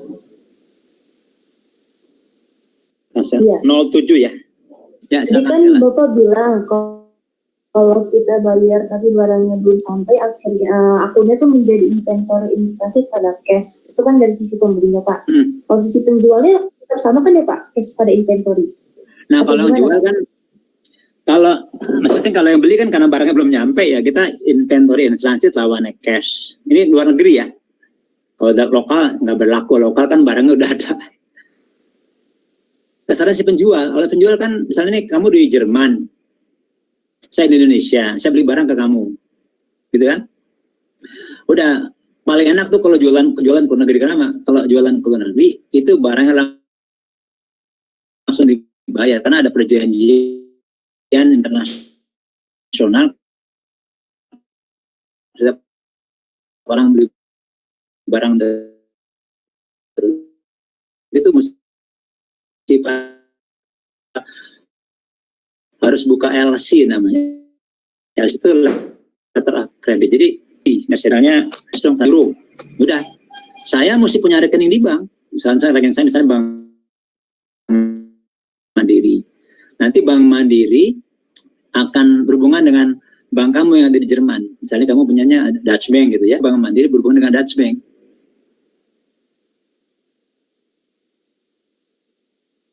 Dia bank ingin beli barang dari Bu Asela senilai sekian, ya gitu ya. Jadi saya bilang Bank Mandiri, tolong uang saya itu disisihkan sebanyak tadi berapa 10.000 euro untuk membayar ke ini ya. Nanti begitu kamu ngirim bar, jadi syaratnya apa nih? Syaratnya pokoknya saya harus bayar begitu barangnya, misalnya FOB, apa namanya shipping point misalnya kan, terserah perjanjian kita nih apa nih maunya. Pak Asep mau bayar pakai apa nih, shipping point apa destination. Kalau shipping point harganya 10 euro, kalau destination harganya 11 euro, berarti agak sedikit mahal. Kalau destination berarti sampai di tujuan gitu. Saya kalau pernah saya pengen murah, udah apa namanya FOB shipping point aja lah, 10.000 euro kan Mbak Ibu ya. Udah begitu kamu barang di atas kapal, kamu dapat bukti bahwa kamu sudah apa namanya dapat bukti dari kapten kapal bahwa kamu sudah nanti di fax atau di email atau apa tuh buktinya, nanti saya bawa ke bank nih Bang, Bu Asel sudah barangnya sudah di kapal ini tolong dicari. Jadi saya langsung uang saya di Bank Mandiri berkurang 10.000 euro, itu dikirim langsung ke Dutch Bank ya, dikirim ke kamu di Jerman. Nah bagi saya barang kan belum nyampe, maka saya jurnalnya begitu di barang lunas, inventory in transit lawannya cash. Nah kalau kamu sebagai penjual, kamu kan nggak ada risiko apa-apa kan, udah dapat duit kan gitu ya, maka jurnal kamu nanti cash lawannya sales revenue, cash lawannya sales revenue, nanti mungkin cost of goods lawannya inventory. Jadi kita lawannya gitu. Karena yang menderita kan saya yang mesti nunggu, kamu kan enggak kan gitu. Gitu ya Sela ya. Iya Pak, makasih Pak. Oke, yang lain? Ada yang lain? Izin bertanya, ya, silakan Pak. Siapa nama? Kresensian, absen 17. Kresensian. Iya. Absen 17 ya? Ya. Iya Pak. Ini Pak, kan ada soal gini, per tanggal 31 Desember 2016 terdapat laptop di gudang perusahaan senilai $9.500 yang merupakan barang konsinyasi dari salah satu distributor di Jakarta. Laptop tersebut tidak termasuk dalam saldo inventory per 31 Desember 2015. Itu gimana sih Pak cara pencatatan jurnalnya? Atau nggak usah dicatat lagi jurnal? Iya gini, kamu inventory kamu di gudang kan, belajarnya gudangan ya. Di gudang itu ada barang orang, ya kan? Kita ini consignee, barang distributor, barang itu ada di gudang, gitu kan? Per tanggal itu. Sekarang barang itu barang kita bukan, itu barang orang, consignee. Jadi kalau misalnya consignor, ini kita bicara consignor, kalau dititipin barang ke orang, barang itu mesti dicatat, ya nggak sih? Misalnya kan, saya ngirimin barang ke Kresensia nih, Kresensia aku ngirim nitip barangnya untuk tolong dijualin 100 juta gitu kan? Saya mesti catat, ya itu namanya consignor inventory, jadi barang konsinyasi gitu, mesti catat karena itu aktiva saya. Nah begitu kamu terima, ya kan di gudang kamu kan ada barang, itu barang saya bukan barang kamu. Jadi kamu nggak perlu mencatat barang itu ke dalam laporan inventory kamu, kenapa? Itu bukan barang itu barang saya, gitu. Jadi nggak perlu dicatat, ya paham ya? Karena berarti nggak merubah nilai inventory kita ya Pak? Iya tidak, karena itu bukan barang kamu, itu barang saya. Gitu, ya Pak. Ya, oke ya. Oke, ada lagi pertanyaan, silakan. Oke, baik, kalau tidak kita lanjut. Jadi ini saya sudah tekankan setiap kali pertemuan materi ini harus kamu baca gitu. Jadi kalau ketemu saya, kalau bisa tinggal tanya gitu ya, tinggal kamu refer ke slide. Nah, kalau misalnya pertanyaannya agak sedikit kurang jelas, tinggal refer ke slide berapa, nanti kita baca kembali gitu ya. Jadi ini pemaparan ini hanya untuk memperjelas, dan kamu ada pertanyaan, kalau nggak ya, kalau nggak ada pertanyaan ya saya jalan terus gitu ya. Artinya pemaparan presentasinya akan jalan. Kalau ada pertanyaan, ya berarti saya jawab. Nanti pada saat waktunya habis, kita baru menyelesaikan, katakanlah misalnya cuma 20 atau 30 slide, ya itu sisanya anggap kalian sudah baca gitu ya, gitu aja. Oke, kita lanjut. Nah ini ada namanya repurchase agreement. Ini sebetulnya di Indonesia nggak ada nih. Ini sebetulnya ini pinjam duit gitu ya. Contohnya gini, misalnya nih Esensia, kamu punya barang, apapun lah barangnya ya, mau laptop kayak apa kayak. Kamu jual ke saya, Pak Asep, ini barang saya jual. Cuman Pak Asep janji ya, nanti 6 bulan kemudian barang ini saya beli kembali. Gitu ya. Di Indonesia ini nggak ada nih ya. Nah ini biasanya kalau untuk repurchase agreement itu barangnya bisa barang tidak bergerak. Ya. Barang yang barang kalau nggak dipakai-pakai nggak apa-apa. Tapi kalau misalnya kita beli barang menggunakan misalnya ini tadi Esensia jual barang saya, ya, kamu bilang Pak Asep nanti barangnya saya beli lagi ya 6 bulan. Ini barang elektronik. Ya kalau nanti kamu beli lagi, barangnya pasti murah, karena apa? Kan mungkin udah ketinggalan teknologi gitu, apa-apa gitu. Atau mungkin kalau barang ini misalnya saham, misalnya Pak Asep, saya jual saham nih ke Pak Asep. Sekarang nilainya misalnya 500 juta. Nanti 6 bulan saya jual kembali ya. Saya beli kembali maksudnya kan. Jadi kamu jual ke saya, nanti 6 bulan kemudian kamu beli dari saya. Jadi membeli kembali, jadi namanya repurchase agreement. Nah kalau misalnya barang yang dijual barang, misalnya Esensia jual barang namanya saham, atau kamu jual saya misalnya 500 juta, begitu mau dibeli kembali, harga sahamnya naik. Jadi saham yang kamu jual ke saya itu naik menjadi katanya 700 juta, kan kamu bingung mau beli kembali gimana? Harga kembali itu terjadi di Bakri. Bakri itu jual saham ke orang dengan catatan nanti dalam waktu sekian bulan dibeli. Pada saat mau dikembali kembali, harga saham Bakri naik. Dia membeli jadi nggak punya duit gitu. Nah, orang bilang katanya Bakri bangkrut, sih bukan begitu. Jadi konteksnya gitu. Nah, ini namanya repurchase agreement. Jadi di Indonesia tuh ada kayak gini, cuman dalam konteks dia saham. Jarang tuh misalnya ada mobil. Karena apa? Itu konteksnya sama juga kayak minjem. Tapi kalau misalnya kamu jual mobil mewah 1 miliar, nanti Pak Asep 6 bulan lagi saya beli kembali ya. Jadi saya sama kamu menandatangani repurchase agreement. Jadi saya nggak boleh pakai mobilnya, ya kan? Nah kalau mobil rusak gimana? Kalau tabrakan gimana? Kan jadi aneh gitu. Jadi itu kira-kira seperti itu. Latar belakang. Ini contoh. Misalnya Hill Enterprise mentransfer transfer itu inventory kepada Chess Incorporation, jual ya. Dan secara bersamaan katanya setuju untuk membeli kembali barang ini katanya dengan harga yang spesifik, harga tertentu. Price offer spesifik, jadi dalam waktu yang tertentukan, entah mungkin sebulan, entah 6 bulan, terserah ya. Makanya katanya PT CES menggunakannya itu sebagai jaminan. Jadi ini sama aja kalau misalnya tadi Esensia kamu jual barang ke saya, kamu kan dapat duit kan. Jadi barang ini saya simpan sebagai jaminan. Kenapa? Nanti kamu mau beli kembali. Sebetulnya kan itu prinsipnya. Esensia minjem uang dari saya, jaminannya mobil tadi tuh. Karena kamu nanti akan bayar. Prinsip namanya repurchase agreement, kan bayar. Mas, mana mobil saya kemarin yang saya jadikan jaminan, ini saya bayar lagi. Sama aja. Jadi katanya si Chess ini menggunakan barang itu sebagai jaminan. Jadi kolateral itu jaminan, ya, atas pinjaman itu. Jadi seperti itu ya.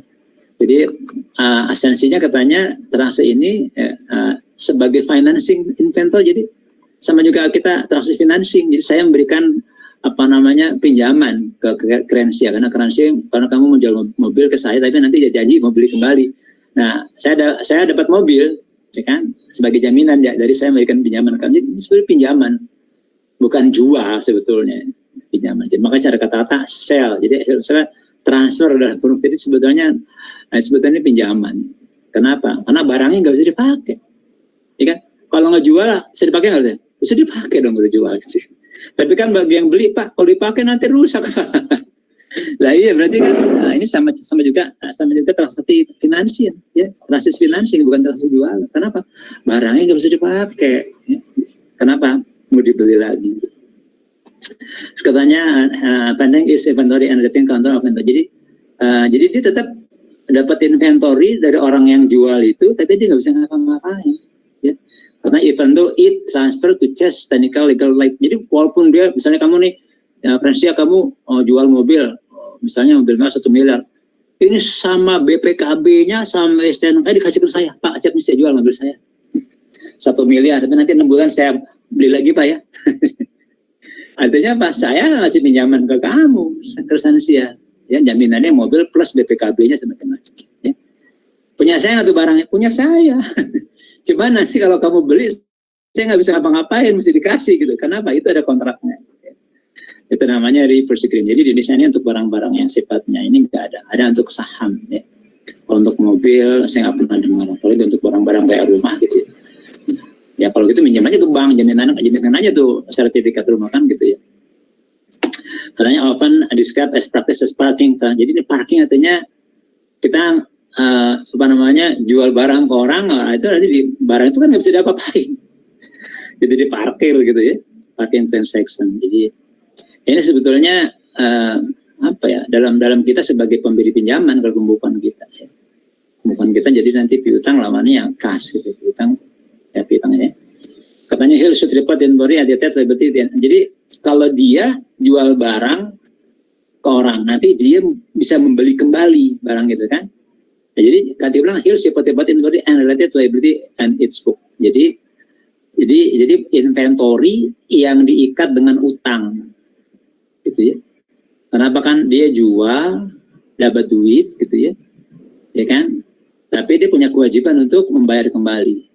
Jadi ini inventory and related liability to its book. Jadi inventory ini artinya kalau kita jual benar kan inventory ini hilang ya nggak sih?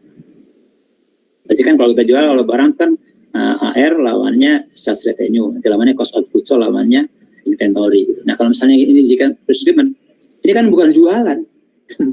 Bukan jualan, maka nanti kita dapat duit cash lawannya sebetulnya lawannya adalah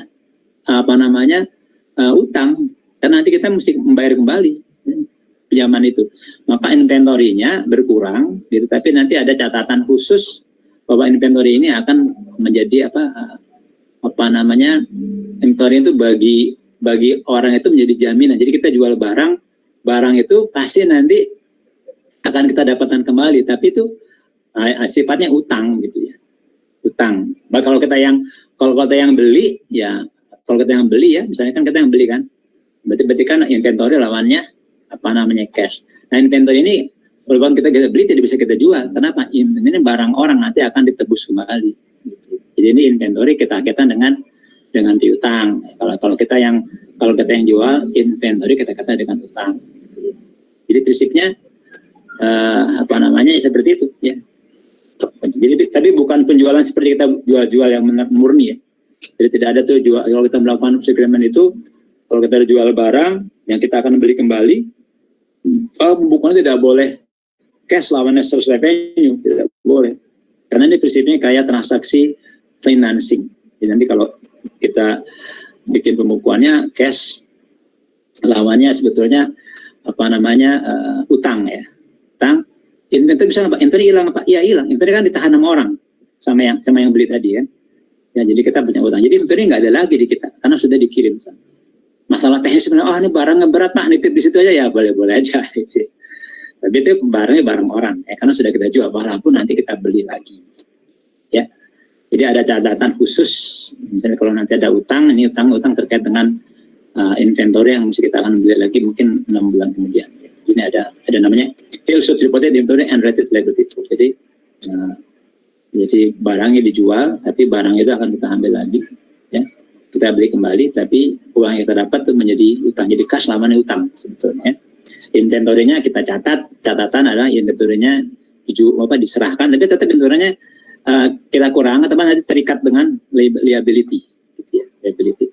Kan kalau misalnya kita jual beneran kan cost gue butuh lawan inventory kan hilang ya, hilang juga ya, cuma nanti dicatat sebagai cash berhubungan dengan liability. gitu ya.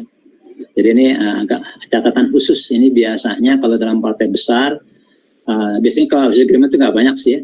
Jadi cukup hanya catatan off balance sheet saja. Tapi kalau misalnya banyak itu di notes ya, di disclosure dikasih tahu ya. Kasih tahu biasanya kalau misalnya kayak perusahaan penerbangan tuh kapal-kapalnya itu kan kadang suka ada yang dijual gitu. Jadi sebetulnya itu aspek leasing, aspek financing ya. Kayak gitu. Jadi kalau misalnya banyak kita dimasukkan ke disclosure. Kalau sedikit apalagi misalnya tidak berpengaruh kepada misstatement laporan keuangan ya itu biasanya pakai off balance sheet saja. Gitu ya. Oke ya, kita lanjut. Kalau pertanyaan silakan ya. Terus ini selling with right and return. Nah ini kalau kita jualan barang, kalau di kita ini kan return policy-nya tidak begitu dahsyat ya. Kalau Amerika kan, kalau kita di Amerika itu kita selalu tuh semua penjual barang itu harus mematuhi peraturan tidak tertulis tentang return. Return tuh misalnya gini. Kalau misalnya pengen pesta tahun baru tanggal 1 malam, sekarang tanggal 31 Desember gitu kan. Terus tanggal 30-nya kalian beli taksido yang mahal, kata misalnya $5.000. Jadi tanggal 30 itu ya, kalian beli taksido, sepatu yang mahal-mahal. Di mana lah terserah, outlet besar JCPenney atau pokoknya toko-toko besar yang mahal-mahal atau yang branded ya. Nah, kalian pasti malam tahun baru, jeng-jeng. Besok tanggal 1 capek istirahat, tanggal 2 kalian bawa lagi ke toko, dibalikin Pak, saya balikin Pak. Padahal tuh jasnya tuh taksido udah kena keringat, sepatunya juga udah ada lecet-lecet. Tapi di sana boleh, kenapa? Di sana return policy-nya seperti itu.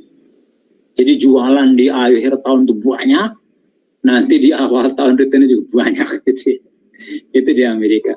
Kalau di kita orangnya kan males ya, bukan males artinya ya ngapain sih dibalik-balikin lagi, ya kita pakai aja gitu.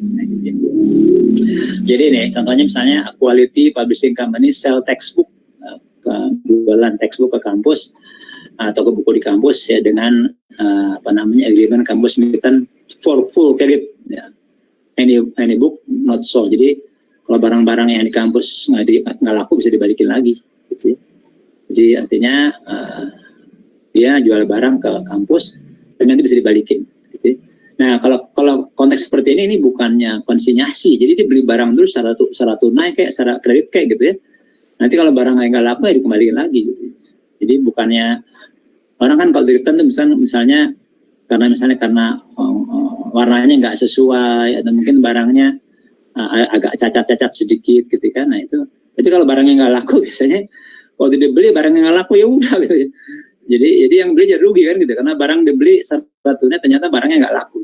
Nah ternyata kalau di Amerika tuh boleh kalau barang-barang nggak laku misalnya agreement kampus may return full on the book not so. Jadi itu buku-buku yang nggak laku, apalagi buku-buku yang pakai edisi gitu ya.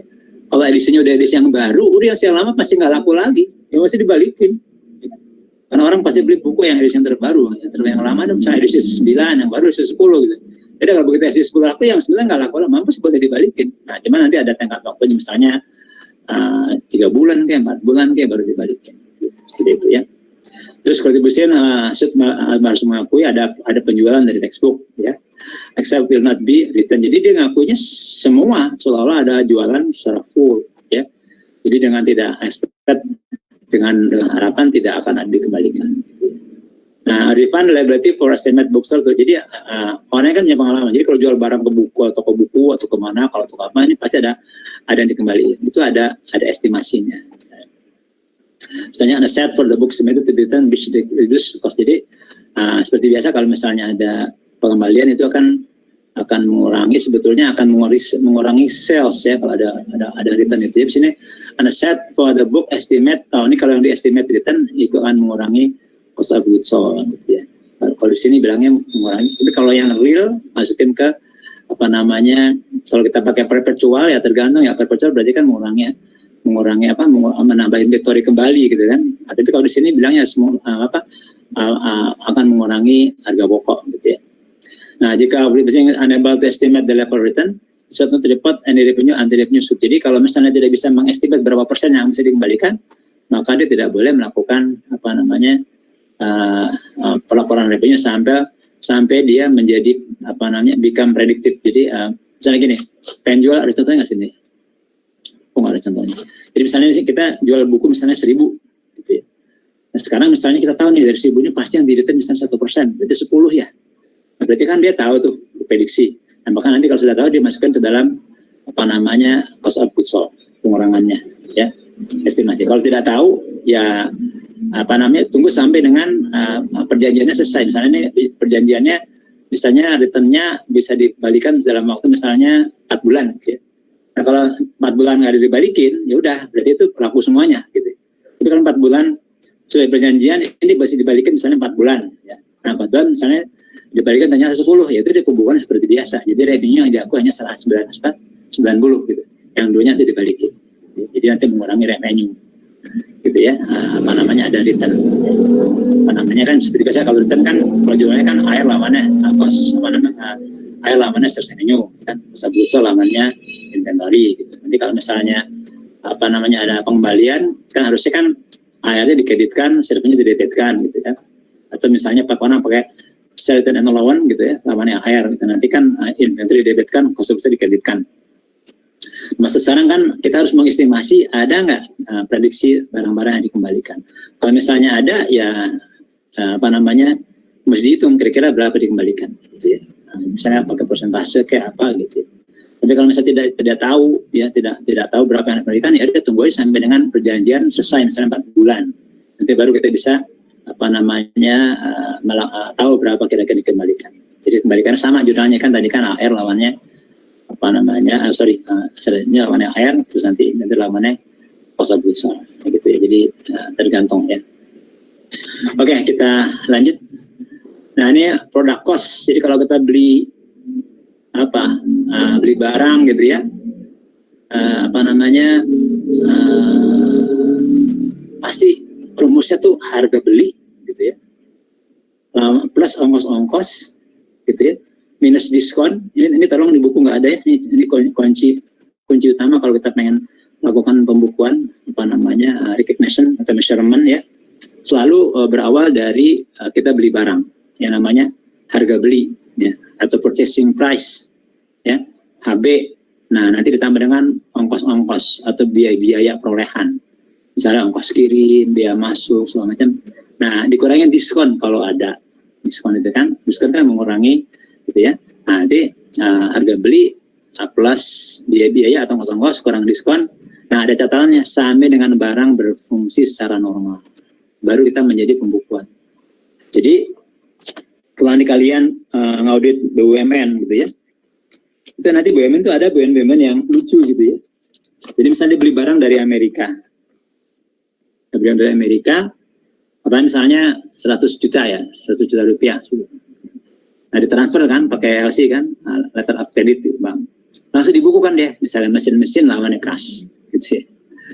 Mesin ini misalnya dibelinya misalnya bulan September gitu ya.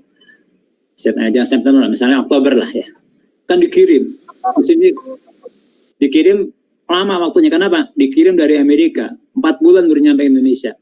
Ya, jadi nyampe itu Januari tahun berikutnya. Nah, tanggal 31 Desember dia menyusutkan mesinnya itu, disusutkan mesinnya. Cetan berapa bulan ya, dari November Oktober jadi 3 bulan, Oktober disusutkan gitu ya. Nanti bulan Januari baru datang barangnya, gitu kan? Baru datang barangnya. Nah, terus ya, biasanya tuh kita baru bayar ongkos kirim itu ke agen yang ada di Indonesia, itu baru setelah barang nyampe kita bayar. Nah, itu dibukukan lagi tuh, karena kan beban ongkos menambah harga beli. Nah, masukin lagi, mesin lawannya kas lagi. Jadi lucu gitu, barang belum dipakai, apalagi barang belum nyampe, apalagi dipakai udah disusutkan. Jadi nggak aneh. Barang tuh disusutkan kalau barang tuh dipakai. Jadi kalau misalnya barang tuh harganya belum lengkap, baru harga belinya saja, itu tidak bisa disusutkan karena barangnya juga belum nyampe. Jadi pakai barang bisa teman. Ya udah kita bikin misalnya tadi itu misalnya kalau inventory in transit. Kalau misalnya aset misalnya kalau mobil atau mesin in transit. Jadi itu barangnya belum berbentuk barang, itu baru akun transisi ya. Sudah lengkap dulu biayanya baru kita pindahkan ke mesin beneran atau inventory beneran ya, tidak boleh kita jadikan inventory. Jadi lucu gitu, jadi aneh gitu. Jadi sama inventory juga. Kalau barangnya belum ada di tangan kita, jangan sekali-kali dipindahkan menjadi inventory dalam pembukuan. Karena inventory itu berarti barang siap dijual. Nah kalau barang masih dalam perjalanan, kita bilang inventory lawannya kas. Oh betul ada Pak, aduh udah ada. Begitu dilihat di gudang nggak ada. Barangnya belum nyampe. Tapi pembukuan yang salah. Oleh karena itu, kalau barang-barangnya belum selesai ongkosnya, biayanya, maka prinsipnya kan harga beli plus ongkos-ongkos atau biaya-biaya minus diskon sampai barangnya berfungsi secara normal. Artinya kalau inventory barangnya sampai bisa dijual. Maka nanti unsur-unsurnya apa aja? Pasti kan misalnya kita baca misalnya cost connected to beginning of the good buyer's price. Jadi kita bisa beli barang dari Amerika, beli komputer lah misalnya. Ya kan 1.000 box, per boxnya katakanlah 1 juta, maka nanti 1 miliar gitu kan. Nanti itu baru harga beli. Belum boleh kita jadikan sebagai cost dari inventory. Kenapa? Kemurahan nanti apa? Kenapa? Belum termasuk ongkos kirim, belum masuk tanggung biaya masalah. Jadi mesti tambahkan dulu. Nanti dan maka mesti kita tambahkan apa? Ya pasti harga beli ya purchasing price. Ditambah misalnya transport, bisa transport nih. Karena ini harus nomor 2 transport nih ya, bukan nomor 3. Karena nanti kalau barang udah nyampe di negara kita mesti bayar import duties. Jadi biaya masuk gitu kan. Nanti baru handling cost. Kenapa? Handling cost itu kalau misalnya barang-barangnya perlu dicoba gitu kan. Kita beli inventory dari Amerika. Semua dalam bentuk pakai kardus. Itu mesti kita coba satu-satu, kita tes bisa berfungsi apa enggak. Kan mesti dibuka kardusnya, ya kan? Mesti dites dulu. Nanti, itu biaya pengetesan kan ada biayanya juga. Itu namanya handling cost, gitu kan? Nah itu semuanya kalau barang sudah bisa dipakai, bisa dijual, baru bisa dibukukan sebagai inventory, ya kan? Kalau dia aktivitas tetap, baru bisa dipakai, baru bisa disusutkan. Nah, gitu. Jadi tidak boleh barang yang belum final biayanya dibukukan menjadi barang beneran, gitu ya. Misalnya menjadi inventory. Kalau kita masukkan inventory dalam pembukuan itu artinya barangnya siap dijual. Nah kalau barangnya belum nyampe, nggak bisa. Ya. Harus menjadi inventory in transit atau inventory dalam perjalanan, gitu ya. Ya jadi seperti itulah. Jadi, sama juga kalau mesin ya, mesin in transit, mesin dalam perjalanan. Jadi itulah cara kita melakukan pembukuan sehingga nanti benar, nilai pengukurannya benar, angka rupiahnya benar. Nah masalah pengakuannya begitu selesai kosnya selesai bisa gitu ya. Atau kita akui nanti di awal bulan biar nanti penyusutannya enggak, itu tergantung kebijakan masing-masing kan. Nanti barangnya kalau dipakai kan kalau cuman beda berapa hari kan nggak ada masalah ya. Misalnya Pak nih biar nanti penyusutannya gampang, hitung bulannya bulat, ya kita bukukan tanggal 1 aja Pak, ya terserah. Udah bukan sekarang Pak, nanggung nih Pak, 7 hari, hitungnya ribet, ya terserah, itu kebijakan. Paling tidak kan nggak mungkin, barang belum dibukukan Pak, udah dipakai selama 4 bulan, nggak bagus lah gitu ya. Jadi kalau gitu harusnya dibukukan ya. Gitu ya, jangan lupa ya. Jadi kalau cost dari itu harus harga beli plus biaya-biaya, ya kan, dikurang diskon kalau ada, gitu ya. Nanti ada lagi tambahannya sampai barang berfungsi secara normal. Ya. Kalau barang yang dijual ya sampai barang bisa dijual. Kalau barangnya barang mesin sampai bisa dipakai. Ya. Oke ya, itu produk cost. Kita lanjut. Ini namanya periodic cost. Jadi cost that are directly related to efficient production of goods. Misalnya kalau misalnya kita jualan barang, tapi kita sebelum menjual mesti bikin dulu. Misalnya apa? Misalnya kita pabrik komputer, kita mesti ada bahan baku, ada upah, ada factory overhead, gitu ya. Nanti kan tetap yang namanya biaya produksi, ya biaya produksi, gitu ya. Artinya apa? Bahan baku, upah dan factory overhead. Nah, tapi nanti kan kalau kita jual barang kan nggak mungkin kita dasarnya itu aja kan nggak mungkin. Ingat? Misalnya gini, kita misalnya bikin komputer, bahan bakunya, materialnya tuh ya dashboardnya, LCD-nya, misalnya katakanlah 2 juta. Upahnya, ini kita bicara 1 unit ya, bahan baku per 1 unit, laptop ukuran apalah gitu ya, itu 2 juta. Upahnya 2 juta. Faktor overhead itu biaya tetap ya. Jadi misalnya kalau kita bikin barang kan nggak mungkin kita nggak ada ruangan. Ya, nggak mungkin kita bikin laptop di tengah lapang. Kalau hujan gimana gitu. Nggak mungkin kita bikin laptop tanpa listrik, ya kan, tanpa air, tanpa telepon, tanpa manajer, ya, tanpa mandor, tanpa security, ya, tanpa gedung, tanpa mesin-mesin itu biaya tetap, ya. Yang bikin kayak nggak bikin kayak tetap kita tanggung itu biayanya. Ada yang dibayar, ada yang dibebankan. Kayak penyusutan kan dibebankan.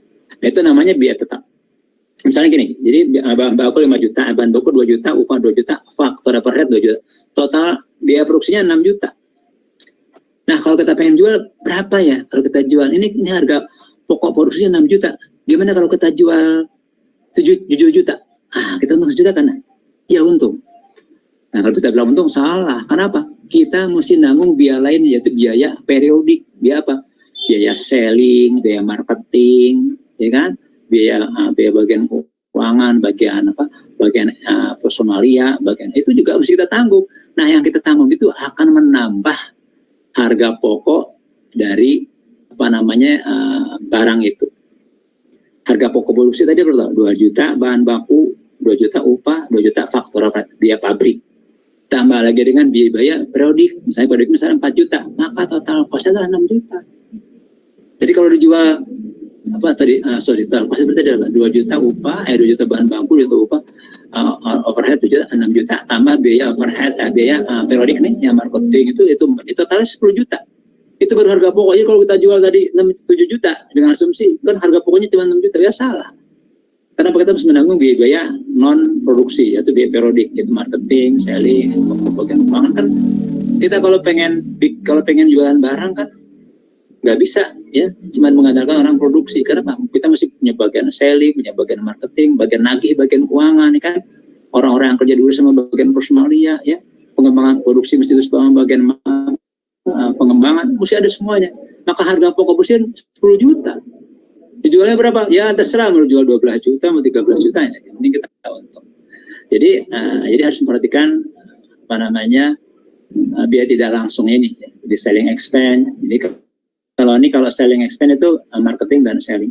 Kalau general admin ini kayak keuangan gitu ya, personalia, R&D gitu ya.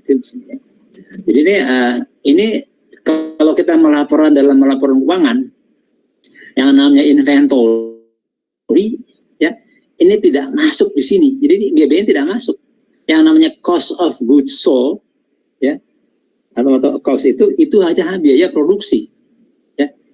Biaya namanya cost of good manufacturing itu finished good gitu. Jadi ini belum masuk. Nah, ini masuknya kemana? Nanti kalau kita bikin laporan laba rugi baru kelihatan revenue, ya kan, dikurangin cost of goods sold, namanya gross profit. Nanti baru dikurangin dengan periodic cost. Nah, jadi dalam laporan laba rugi baru kelihatan ini namanya periodic. Tapi dalam inventory ini tidak ada. Ya, dan itu dalam laporan kita inventory itu, ini inventory-nya itu hanya mencantumkan biaya produksi.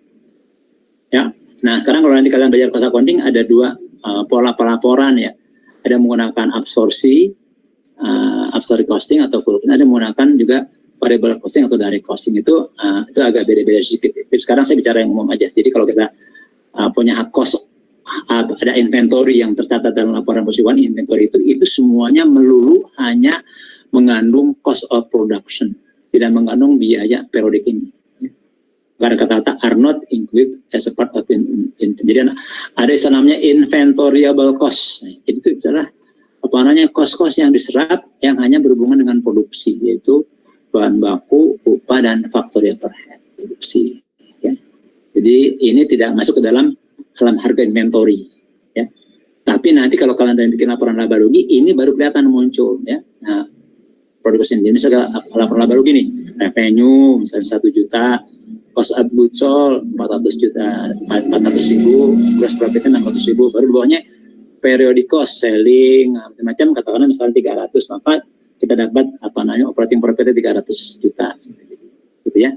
Jadi mohon diingat, inventory yang kita cantumkan dalam laporan laba rugi, dalam laporan posisi keuangan itu hanya mengandung unsur biaya produksi, ya. Nah tergantung, ya biasanya produksi lah biasanya ya. Jadi kalau kita bisa melaporkan laporan keuangan itu yang umum menggunakan yang namanya, jadi kalau kita misalnya di perusahaan manufacturing melaporkan laporan keuangan yang namanya laporan laba rugi, itu laporan laba rugi menggunakan metode full costing, ya, full costing. Ya, yang satunya lagi yang variable costing atau direct costing itu untuk analisa. Itu tidak boleh dipakai dalam laporan resmi, ya, karena yang laporan resmi itu yang boleh hanya menggunakan full costing atau absorpsi costing. Itu sesuai dengan PSAK nomor 1. Ya. Jadi dalam full costing itu cost dari material itu adalah semua komponen harga pokok produksi. Jadi misalnya bahan baku dan faktur itulah harga. Jadi tidak ada di situ biaya-biaya nilai yang tergantung dari inventory. Jadi kalau kita bikin barang pasti ada bahan baku, ada faktur overhead. Gitu. Oke, silakan ada pertanyaan. Sambil minum ya. Oke, kita lanjut. Ini treatment purchase diskon. Jadi kalau purchase diskon kan tergantung kita menggunakannya secara periodik atau perpetual ya. Jadi kalau misalnya kalau kita beli barang, sebenarnya kan inventory lawannya cash atau AP gitu ya. Nanti kalau ada purchase diskon, misalnya kan kalau kita bayar dalam waktu 10 hari lebih cepat, kita dapat diskon 2%. Itu nanti diskonnya mengurangi inventory gitu ya. Itu lah pakai berbeda. Sekarang ada yang purchase return, kita beli barang ternyata beli barang 10, ternyata ada 2 yang nggak cocok misalnya, warnanya salah, kita balikin 2, akan mengurangi inventory. Gitu. Itu kalau menggunakan perpetual. Kalau menggunakan yang periodik, purchase diskon ya ada akun tersendiri. Jadi kita beli barang gitu, ternyata ada bilangnya kan pasti purchase lawannya cash atau purchase lawannya AP gitu. Dan ada yang dibalikin barangnya karena mungkin barang maka kita nanti bikin purchase diskon utangnya dikreditin gitu ya. Utangnya didebitkan, jadi AP didebitkan namanya purchase diskon gitu ya. Itu kalau diperbalikan dengan purchase and allowance ya. Kalau misalnya dapat diskon ya maka nanti diskonnya piutangnya didebitkan, diskonnya dikreditkan.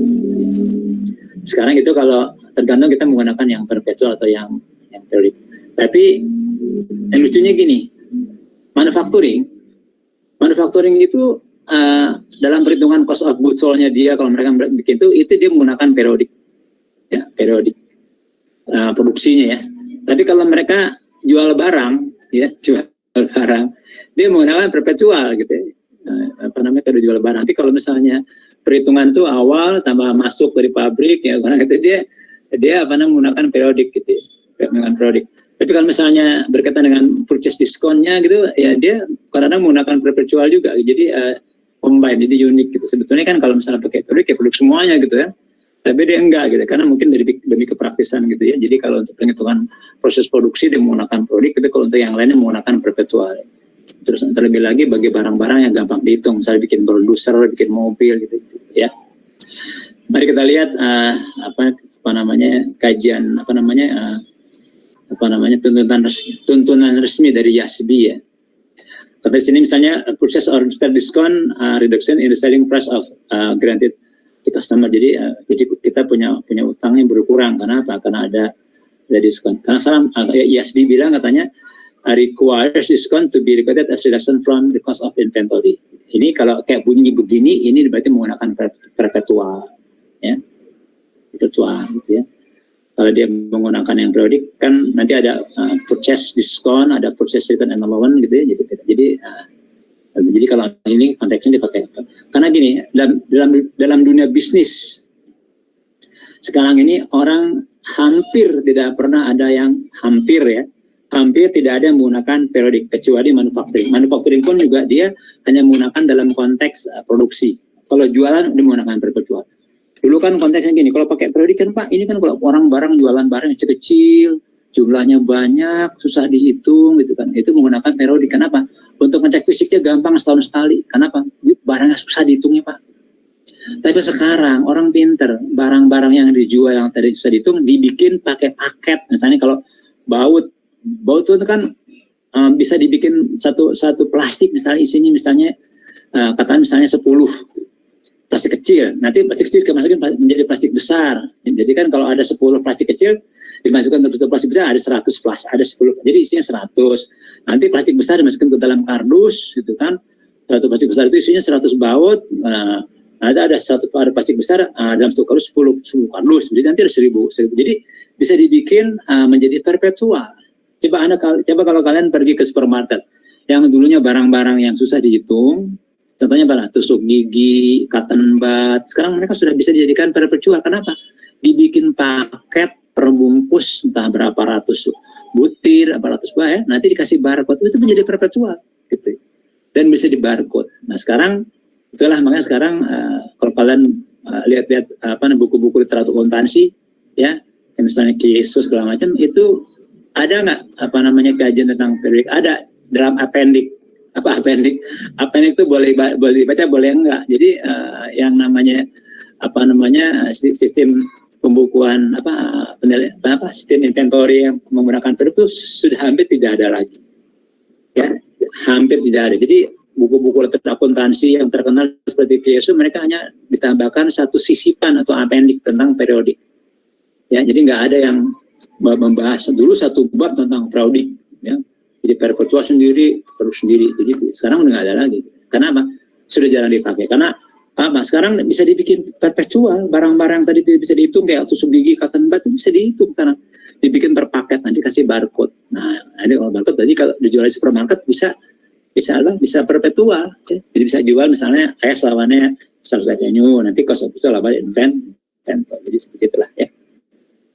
Oke ya, kita lanjut.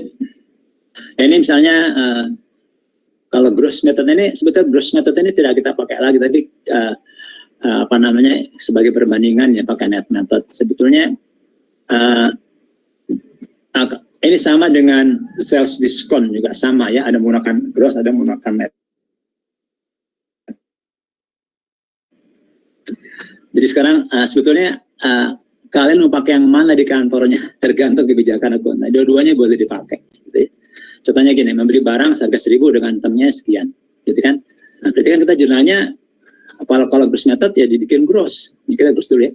Maka purchase lawannya account payable, ya. Terus sekarang dibayarnya baru 4.000, ya kan? Dibayar kapan? Ini within discount period, gitu ya. Dibayarnya jadi masih di bawah 10 hari.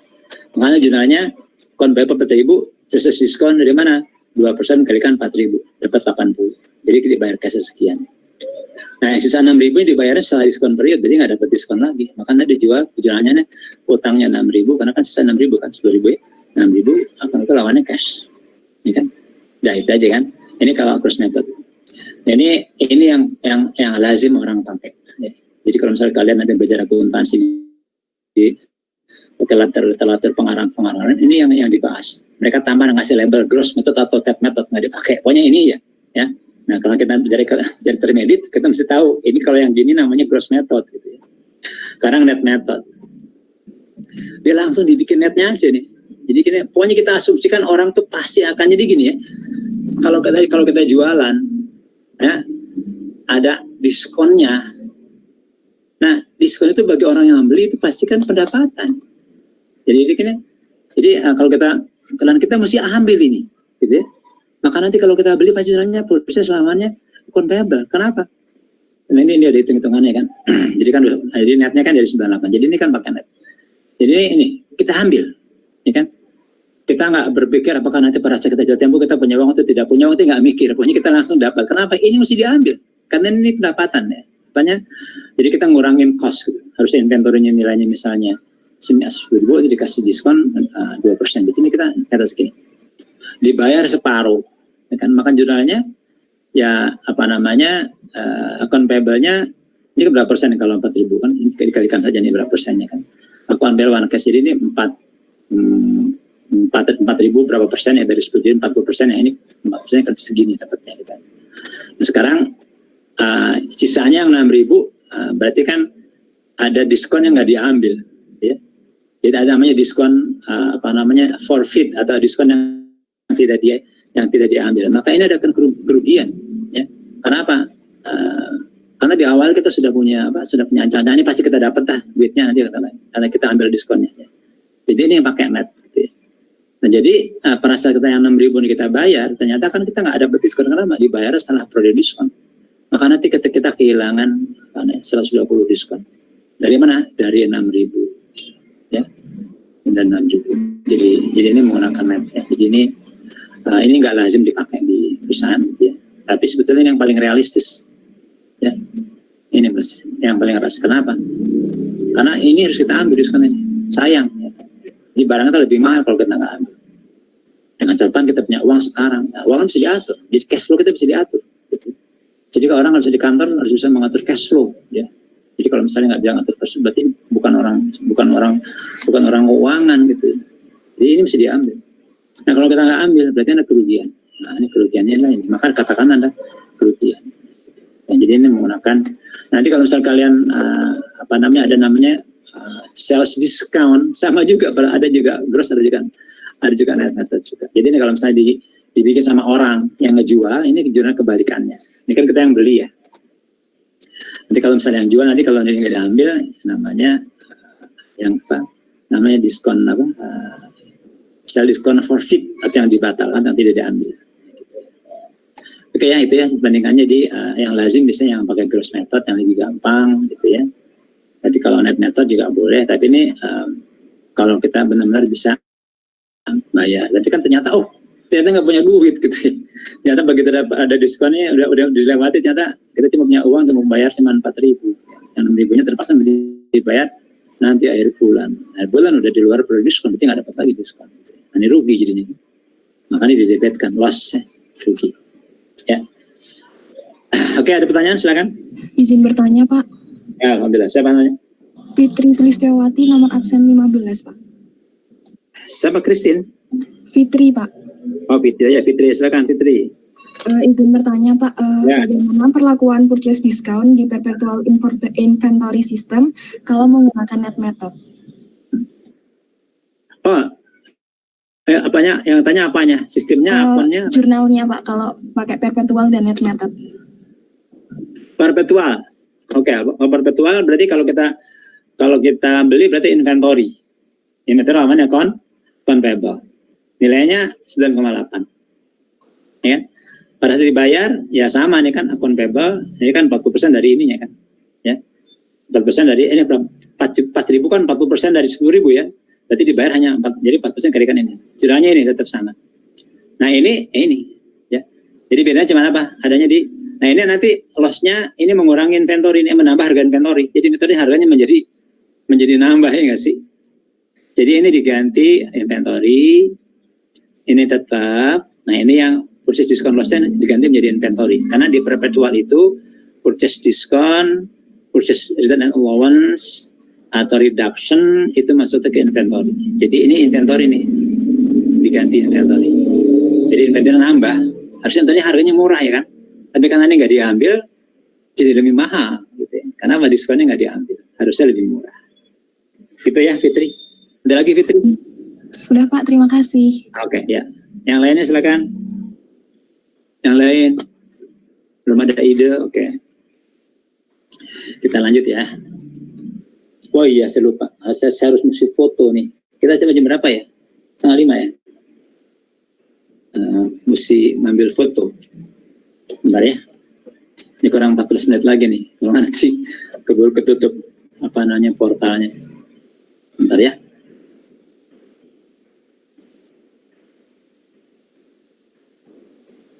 Ini dari tadi nih internetnya kacau. Jadi seolah-olah saya telat masuk ke portal. Padahal udah dari tadi masuk gitu. Nah ini kan. Jadi kayak saya restart ulang lagi. Oh enggak deh. Bentar ya. Saya ini dulu ya.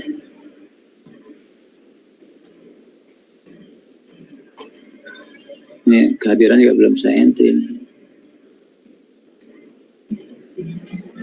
Jadi kalau di era teknologi seperti ini, kendala kita cuma satu ya, bandwidth atau signal. Kalau lemah, bandwidthnya masih banyak, kuotanya masih banyak, tapi sinyal lemot, sama aja. Atau sinyalnya kuat, kuotanya hampir habis, lemot. Jadi kan gini, kalau misalnya kuota kita hampir habis, dia nggak akan mati, cuman lama sekali. Kenapa? Ibarat kita beli air 1 galon, udah kita pakai misalnya hampir 1 galon, tinggal sedikit lagi. Ya sama orang itu dikecilin tuh kerannya itu kan. Karena tetap jalan gitu. Tapi kalau misalnya di-los nanti akan habis gitu ya. Jadi tetap dibikin jalan, tapi ngucurnya sedikit sama nih. Jadi kayak bandwidth ini kan kita beli bandwidthnya banyak gitu kan. Begitu menjelang akhir bulan, bandwidthnya makin lama makin habis, jadi kecilin sama mereka. Supaya kelihatannya tetap jalan gitu. Karena sebetulnya internetnya mati. Saya tutup dulu ya. Saya mau foto dulu nih. Mau difoto dulu biar nanti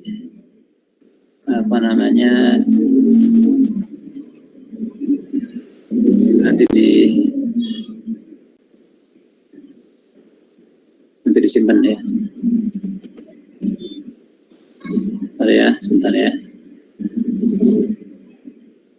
Sebetulnya saya bisa minta kalian, cuman sama aja waktunya. Jadi saya sendiri sama kan. Nanti pada saat saya upload juga kalau misalnya ada masalah juga upload juga. Jadi ini biar saya sendiri aja.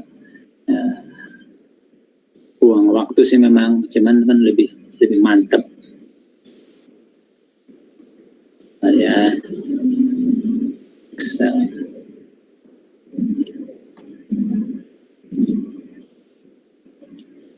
Oke. Ya, coba tolong dipastikan wajahnya ada, terus nanti pada saat saya 1 2 3 pastikan wajahnya cerah dan tertawa, cheese ya. Oke, saya hitung 1 2 3 cheese. Ya, sebentar ya. Saya simpan dulu di Excel. Ya.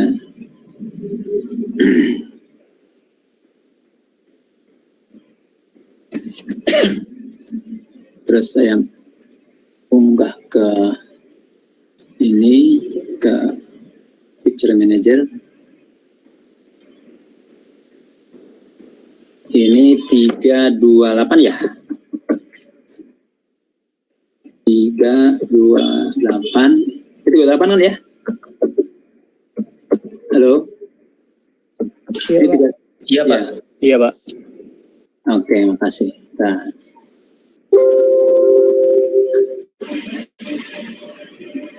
Oke, ini saya simpan dulu di resize. Harus menjadi 40%. Oke. Ya. Ini save as.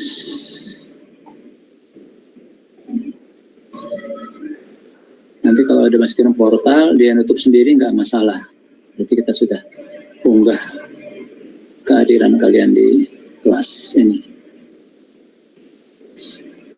Dan janji pertemuan. Kita pertemuan 8 ya? 9 ya? 8 kan ini ya? 8 itu kan UTS ya? Desember 8.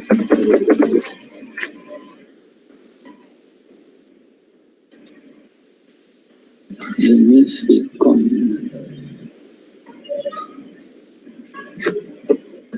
Vcom 328 Desember 9. Save. Oke. Saya unggah.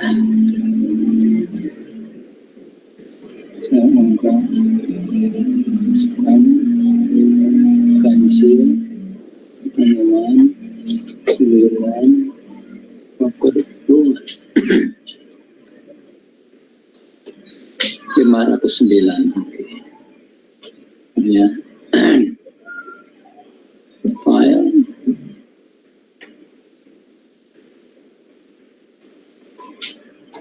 Dokumen. Isi. Stand. Kanji temuan Desember. Simpan kartu.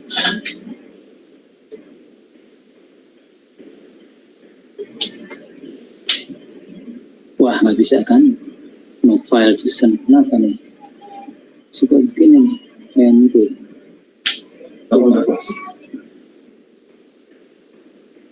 Sedikit kecilnya lagi bentar ya. Mungkin ini file kebesaran dikurangin lagi. 60. PNG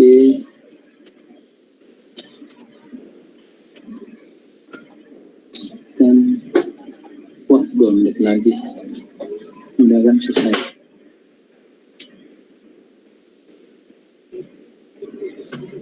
Sumber 1.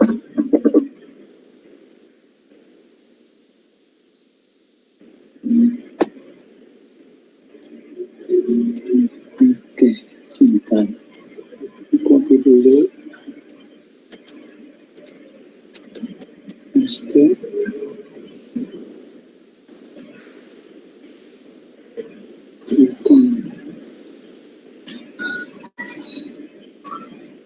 Simpan.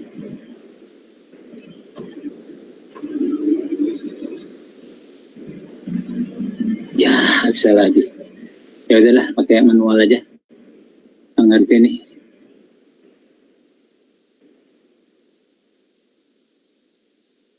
Oh, ada PNG. Oh, tak ngerti nih. Ada sekali lagi, last try. Last try.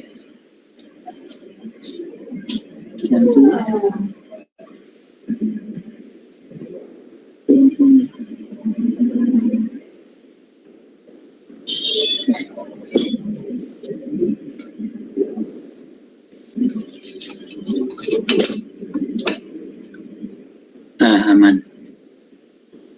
Oke.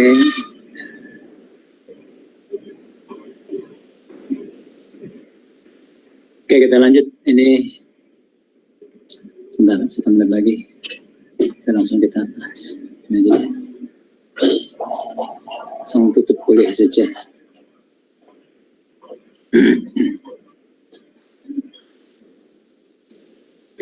Oke, kita lanjut. Ini kita unduh lagi, kita share lagi.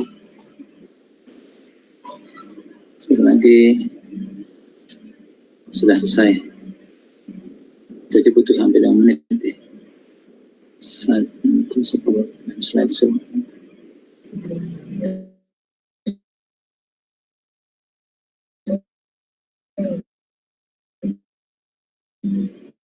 Oke, sudah terlihat PowerPoint-nya?